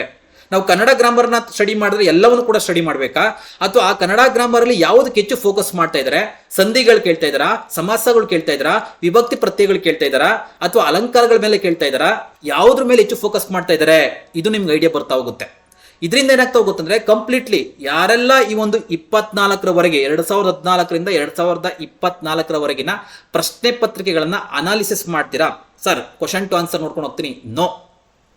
ಕ್ವಶನ್ ಟು ಆನ್ಸರ್ ನೋಡ್ಕೊಂಡು ಹೋಗೋದು ಚಿಕ್ಕ ಮಕ್ಕಳು ಕೂಡ ನೋಡ್ತಾರೆ, ಉತ್ತರವನ್ನು ಗುರುತಿಸ್ತಾರೆ, ಅದೆಲ್ಲ ಇಂಪಾರ್ಟೆಂಟ್. ಸೊ ನೀವು ಈ ಒಂದು ಕಾಂಪಿಟೇಟಿವ್ ವರ್ಲ್ಡ್ ಅಲ್ಲಿ ಇರೋಂಥದ್ದು, ಈ ಜಗತ್ತಿನಲ್ಲಿ ಕಾಲಿಟ್ಟಿದ್ರೆ ಅಂದ್ರೆ ಎಲ್ಲ ಆಯ್ಕೆಗಳನ್ನ 360 ಡಿಗ್ರಿಯಲ್ಲಿ ಅನಾಲಿಸಿಸ್ ಮಾಡಬೇಕು. ಅವುಗಳಿಗೆ ಸಂಬಂಧಪಟ್ಟಂತೆ ಒಂದು ಉದಾಹರಣೆಯನ್ನು ಕೊಟ್ಟಿದ್ರೆ ನಾವು 10 ಉದಾಹರಣೆಗಳನ್ನ ಸಂಗ್ರಹಿಸುವಂತ ರೀತಿಯಲ್ಲಿ ಇರಬೇಕು. ಆ ನಿಟ್ಟಿನಲ್ಲಿ ನೀವು ಸ್ಟಡಿಯನ್ನ ಮಾಡೋಕ್ಕಾಗುತ್ತೆ. 4 ಆಪ್ಷನ್ಸ್ಗಳಿಗೆ ಯಾವೆಲ್ಲ ಆನ್ಸರ್ ಬರುತ್ತೆ, ಅಥವಾ ಈ ಆಪ್ಷನ್ಸ್ಗೆ ಏನು ಉತ್ತರ ಆಗುತ್ತೆ, ಈ ಆಪ್ಷನ್ಸ್ಗೆ ಯಾವ ರೀತಿಯಾಗಿ ನಮಗೆ ಪ್ರಶ್ನೆಗಳು ಕೇಳ್ಬೋದು, ಇವೆಲ್ಲ ರೀತಿಯಲ್ಲಿ ನೀವು ಸ್ಟಡಿಯನ್ನು ಮಾಡ್ಕೋಗುತ್ತೆ. ಆ ನಿಟ್ಟಿನಲ್ಲಿ ಈಗ ಆಲ್ರೆಡಿ ನಮ್ಮ ಒಂದು ಯಾರೆಲ್ಲ ನೀವು ನಮ್ಮ ಚಾನಲನ್ನು ಫಾಲೋ ಮಾಡ್ತಿದ್ದೀರಾ ನಿಮಗೆಲ್ಲ ಗೊತ್ತಿದೆ ನಮ್ಮ ಕ್ವಾಲಿಟಿ ಏನಂತ, ಯಾವ ರೀತಿ ಅನಾಲಿಸಿಸ್ ಮಾಡಿದ್ದೀನಿ ಅಂತ ನಿಮ್ಗೆ ಗೊತ್ತಿದೆ. ಸೊ ಅಲ್ಲಿ ಹೋಗಿ ನೋಡಿದ್ರೆ ಕಂಪ್ಲೀಟ್ಲಿ ನಿಮ್ಗೆ ಏನು ಮಾಡಿದ್ದೀನಿ, ಎಲ್ಲವನ್ನು ಕೂಡ ಪ್ಲಾನ್ ಮಾಡಿದ್ದೇನೆ, ಎಲ್ಲವನ್ನು ಕೂಡ 360 ಡಿಗ್ರಿಯಲ್ಲಿ ಅನಾಲಿಸಿಸ್ ಮಾಡಿದ್ದೇನೆ. ಸೊ ಆ ನಿಟ್ಟಿನಲ್ಲಿ ಏನಾಗ್ತಾ ಹೋಗುತ್ತೆ, ನಿಮಗೆ ಈ ಕ್ವಶನ್ ಪೇಪರ್ ಅನಾಲಿಸಿಸ್ ಮಾಡೋದ್ರಿಂದ ನಿಮಗೆ ಯಾವ ಏರಿಯಾದಲ್ಲಿ ಎಷ್ಟು ಪ್ರಶ್ನೆಗಳನ್ನ ಕೇಳ್ತಾ ಇದ್ದಾರೆ, ಬೋಧನಾಶಾಸ್ತ್ರಕ್ಕೆ ಸಂಬಂಧಪಟ್ಟಂತೆ ಎಷ್ಟು ಪ್ರಶ್ನೆಗಳು ಬರ್ತಾ ಇದೆ, ಬೋಧನಾಶಾಸ್ತ್ರದಲ್ಲಿ ಯಾವ ಏರಿಯಾನ ಹೆಚ್ಚು ಕವರ್ ಮಾಡ್ತಾ ಇದ್ದಾರೆ, ಓಕೆನಾ, ಇವೆಲ್ಲವೂ ಕೂಡ ಏನಾಗ್ತಾ ಹೋಗುತ್ತೆ, ಕ್ವಶನ್ಸ್ ಅನ್ನು ಯಾವ ರೀತಿ ಕೇಳ್ತಾರೆ, ವೆರಿ ವೆರಿ ಇಂಪಾರ್ಟೆಂಟ್. ಈ ಒಂದು ಏರಿಯಾದಿಂದ ಯಾವ ರೀತಿ ಕ್ವಶನ್ಸ್ಗಳು ರೈಸ್ ಆಗ್ಬೋದು, ಈ ಥರ ರೈಸ್ ಆದರೆ ಆಪ್ಷನ್ಸ್ಗಳು ಯಾವ ರೀತಿ ಇರ್ತವೆ, ಇವೆಲ್ಲವೂ ಕೂಡ ನಿಮ್ಗೆ ಏನಾಗುತ್ತೆ, ಕಂಪ್ಲೀಟ್ಲಿ ಒಂದು ಐಡಿಯಾ ಬರುತ್ತೆ. ಈ ಐಡಿಯಾ ಬೇಕು ಅನ್ನೋದಾದ್ರೆ ಮೊದಲ ಹೆಜ್ಜೆ ನಿಮ್ಮದು ಹಳೆ ಪ್ರಶ್ನೆ ಪತ್ರಿಕೆಗಳನ್ನ ವಿಶ್ಲೇಷಣೆ ಮಾಡಿ. ಇಲ್ಲ ನಿಮ್ಮ ಹತ್ರ ವಿಶ್ಲೇಷಣೆ ಮಾಡಿಲ್ಲ ಅಂತಂದ್ರೆ, ಅಥವಾ ಇಲ್ಲ ಆ ಬುಕ್ ಅಂದರೆ ದಯವಿಟ್ಟು go through the KR tutorials, ನಿಮ್ಗೆಲ್ಲವನ್ನು ಕೂಡ ಮಾಡಿದ್ದೇನೆ. ಜೊತೆಗೆ ಪೇಯ್ಡ್ ಕ್ಲಾಸಲ್ಲಿ, ನಮ್ಮ ಪೇಯ್ಡ್ ಕ್ಲಾಸಲ್ಲಿ, ಯಾಕೆಂದರೆ ಸೊ ಪೇಯ್ಡ್ ಕ್ಲಾಸಲ್ಲಿ ಏನಾಗಿದೆ ಅಂತ ಹೇಳ್ಬೇಕಲ್ಲ, ಪೇಯ್ಡ್ ಕ್ಲಾಸಲ್ಲೂ ಕೂಡ ಕಂಪ್ಲೀಟ್ಲಿ ಎಲ್ಲ ಕ್ವಶನ್ ಪೇಪರ್ನ ಅಪ್ಲೋಡ್ ಮಾಡಿದ್ದೇನೆ. ಮತ್ತು ಅಲ್ಲಿ ನಿಮಗೆ ಟೆಸ್ಟ್ ಸೀರೀಸ್ ಸಿಗುತ್ತಾ ಹೋಗುತ್ತೆ ರಿಗಾರ್ಡಿಂಗ್ ಇವೆಲ್ಲ ಓಲ್ಡ್ ಕ್ವಶನ್ ಪೇಪರ್ ಅನಾಲಿಸಿಸ್ ಸಂಬಂಧಪಟ್ಟಂಗೆ. ಟೆಸ್ಟ್ ಸೀರೀಸ್ ಎಲ್ಲವೂ ಕೂಡ ಟೆಸ್ಟ್ ಇರುತ್ತೆ, ಅಟೆಂಡ್ ಮಾಡೋದು, ಆ ಸಂಬಂಧಪಟ್ಟಂತ ಆನ್ಸರ್ ಏನು ಎಲ್ಲವನ್ನು ಕೂಡ ಕೊಟ್ಟಿರ್ತೇವೆ, ಓಕೆನಾ. ಸೊ ಈ ನಿಟ್ಟಿನಲ್ಲಿ ಎಲ್ಲವನ್ನು ಕೂಡ ಈ ಒಂದು ತಯಾರಿಯಲ್ಲಿ ಅಥವಾ ಈ ಒಂದು ನಿಟ್ಟಿನಲ್ಲಿ ನಿಮ್ಮ ತಯಾರಿ ಇರಬೇಕಾಗುತ್ತೆ. ಮೊದಲ ಹೆಜ್ಜೆ ಹಳೆಯ ಪ್ರಶ್ನೆ ಪತ್ರಿಕೆಗಳ ಸಂಪೂರ್ಣ ವಿಶ್ಲೇಷಣೆ. ಅದರ ಮಹತ್ವ ತುಂಬಾನೇ ಇದೆ. ಹಳೆಯ ಪ್ರಶ್ನೆ ಪತ್ರಿಕೆಗಳಲ್ಲಿ ವಿಶ್ಲೇಷಣೆ ಮಾಡಿ ಅಂದರೆ ನಿಮ್ಮ 50% ಕೆಲಸ ಮುಗೀತು, 50% ಕೆಲಸ ಮುಗೀತು ಅಂತ, ಓಕೆನಾ. ನೆಕ್ಸ್ಟ್ ನೋಡ್ತಾ ಹೋಗೋಣ. ಎರಡನೇ ಪಾಯಿಂಟ್ ಏನಂದ್ರೆ ಓದುವ ವಿಧಾನ. ನೋಡಿ ಈಗೇನಾಯ್ತು, ನಿಮ್ಗೊಂದಿಷ್ಟು ಹಳೆಯ ಪ್ರಶ್ನೆ ಪತ್ರಿಕೆ ವಿಶ್ಲೇಷಣೆ ಮಾಡಿದ್ರಿ, ನಿಮ್ಗೇನಾಯ್ತು, ಈಗ ಐಡಿಯಾ ಬರ್ತಾ ಇದೆ, ನೋಡು ನಾನು ಏನೇನೋ ಓದ್ಕೊಂಡು ಹೋಗ್ತಿದ್ದೆ, ಇದೆಲ್ಲ ಇಲ್ಲಿ ಈ ಥರ ಪ್ರಶ್ನೆಗಳನ್ನ ಕೇಳ್ತಾನೆ, ಹಾಗಾದ್ರೆ ನಾನು ಯಾವ ರೀತಿ ಓದಬೇಕು, ಯಾವ ಒಂದು ಏರಿಯಾನ ಫೋಕಸ್ ಮಾಡಬೇಕು, ಈ ಒಂದು ಓದುವಂಥ ವಿಧಾನ ಅತ್ಯಂತ ಇಂಪಾರ್ಟೆಂಟ್ ಆಗ್ತಾ ಹೋಗುತ್ತೆ. ಯಾವಾಗ ಓಲ್ಡ್ ಕ್ವಶನ್ ಪೇಪರ್ ಅನಾಲಿಸಿಸ್ ಅನ್ನ ಮಾಡಿದಾಗ ಯಾವ ರೀತಿ ಓದಬೇಕು, ನಾವು ಬ್ಲೈಂಡಾಗಿ ಕೂತ್ಕೊಂಡು ಓದ್ತಾ ಇರೋದಲ್ಲ, ಪೇಜ್ ಮುಗಿತಾ ಇರ್ತವೆ, ಬೆರಳು ಮುಂದಕ್ಕೆ ಹೋಗ್ತಾ ಇರುತ್ತೆ, ಆದರೆ ತಲೆಗೆ ಒಂದಿಷ್ಟು ಹೋಗಿರೋದಿಲ್ಲ. ಕಾರಣ ಏನಂದರೆ ಓದುವಂಥ ವಿಧಾನದಲ್ಲಿ ಅನೇಕ ವಿಧಾನಗಳಿದ್ದಾವೆ. ನಾವು ಅದನ್ನು ಗಾಢ ಓದು ಅನೇಕ ರೀತಿಯಾಗಿ ಹೇಳ್ತೀವಿ, ಅದು ಬೇಡ. ಸಿಂಪಲ್ ಆಗಿ ಅರ್ಥ ಮಾಡ್ಬೇಕಂದ್ರೆ, ಅರ್ಥ ಮಾಡಿಸಿ ಹೇಳ್ಬೇಕಂದ್ರೆ, ಸಿಂಪಲ್ ಆಗಿ ಯಾವುದೋ ಒಂದು ಚಾಪ್ಟರ್ ತೊಗೊಂಡಿದ್ದೀರಪ್ಪ. ಈಗ ಒಂದು ಸಿಂಪಲ್ ಆಗಿ ಹರಪ್ಪ ನಾಗರಿಕತೆ ಸಂಬಂಧಪಟ್ಟ ತೊಗೊಂಡಿದ್ರು. ಹರಪ್ಪ ನಾಗರಿಕತೆಗೆ ಸಂಬಂಧಪಟ್ಟಂತೆ ಅಥವಾ ಆಮ್ಲೀಯಗಳು ಪ್ರತ್ಯಾಮ್ಲೀಯಗಳು ಸೈನ್ಸಲ್ಲಿ ಬೇಜಾರು ಮಾಡ್ಕೊತಾರೆ, ಬರೀ ಹರಪ್ಪ ನಾಗರಿಕತೆ ಸೋಷಿಯಲ್ ಸೈನ್ಸ್ ಮಾತ್ರ ಹೇಳ್ತಾವ್ರೆ, ನಮ್ಗೆ ಹೇಳ್ತಿಲ್ಲ ಅಂತ. ಆಯಿತು, ಆಮ್ಲೀಯ ಪ್ರತ್ಯಾಮ್ಲೀಯ ಅಥವಾ ಯಾವುದೋ ಜೀವಕೋಶಗಳು ತಿಳ್ಕೊಳ್ಳೋಣ. ಸೊ ಏನು ಮಾಡಬೇಕು, ವೆರಿ ವೆರಿ ಇಂಪಾರ್ಟೆಂಟ್ಲಿ ಈ ಒಂದು ಹರಪ್ಪ ನಾಗರಿಕತೆಗೆ ಸಂಬಂಧಪಟ್ಟಂತೆ ಇಲ್ಲಿವರೆಗೂ ಯಾವ ಪ್ರಶ್ನೆಗಳನ್ನ ಕೇಳಿದ್ದಾರೆ ಅನ್ನೋದು ನಿಮ್ಗೆ ಐಡಿಯಾ ಬಂದ್ಬಿಟ್ಟಿರುತ್ತೆ ಆಲ್ರೆಡಿ. ಅಥವಾ ಜೀವಕೋಶಗಳಿಗೆ ಸಂಬಂಧಪಟ್ಟಂತೆ ಇಲ್ಲಿವರೆಗೂ ಕೂಡ ಯಾವೆಲ್ಲ ಪ್ರಶ್ನೆಗಳನ್ನ ಕೇಳಿದ್ದಾರೆ ಅನ್ನೋದು ಐಡಿಯಾ ಬಂದ್ಬಿಡುತ್ತೆ. ಯಾಕೆಂದ್ರೆ ನೀವು ಮೊದಲೇನು ಮಾಡಿದ್ರ, ಕ್ವಶನ್ ಪೇಪರ್ ಅನಾಲಿಸಿಸ್ ಅನ್ನ ಮಾಡಿದ್ದೀರಾ. ಸೊ ನಿಮಗೆ ಈಗ ಏನಾಗುತ್ತೆ, ಆ ಒಂದು ಏರಿಯಾವನ್ನ ಅಥವಾ ಒಂದು ಟಾಪಿಕ್ ಅನ್ನು ಓದಬೇಕಾದ್ರೆ ಎಸ್ ಈ ಥರ ಇದರಲ್ಲಿ ಪ್ರಶ್ನೆಗಳನ್ನ ಕೇಳಿದ್ದಾರೆ, ಹಾಗಾದ್ರೆ ಈ ಏರಿಯಾದಿಂದ ಮತ್ತು ಯಾವ ರೀತಿ ಪ್ರಶ್ನೆಗಳನ್ನ ಕೇಳಬಹುದು. ಸೊ ಇದನ್ನ ತಲೆಯಲ್ಲಿ ಇಟ್ಕೊಂಡು ನೀವು ಓದಬೇಕಾದ್ರೆ ಅಲ್ಲಿ ಪಾಯಿಂಟನ್ನು ಮಾಡ್ಕೊಂತ ವೆರಿ ವೆರಿ ಇಂಪಾರ್ಟೆಂಟ್. ನಾನು ಇದ್ರ ಮೇಲೆ 3 ಸ್ಟಾರನ್ನು ಹಾಕ್ತೀನಿ, ಸಾಧ್ಯವಾದ್ರೆ 5 ಸ್ಟಾರ್ ಕೂಡ ನೀವು ಹಾಕೊಂಬಿಡಿ. ನೋಟ್ಸನ್ನು ಮಾಡ್ಕೊಳ್ಳಿ.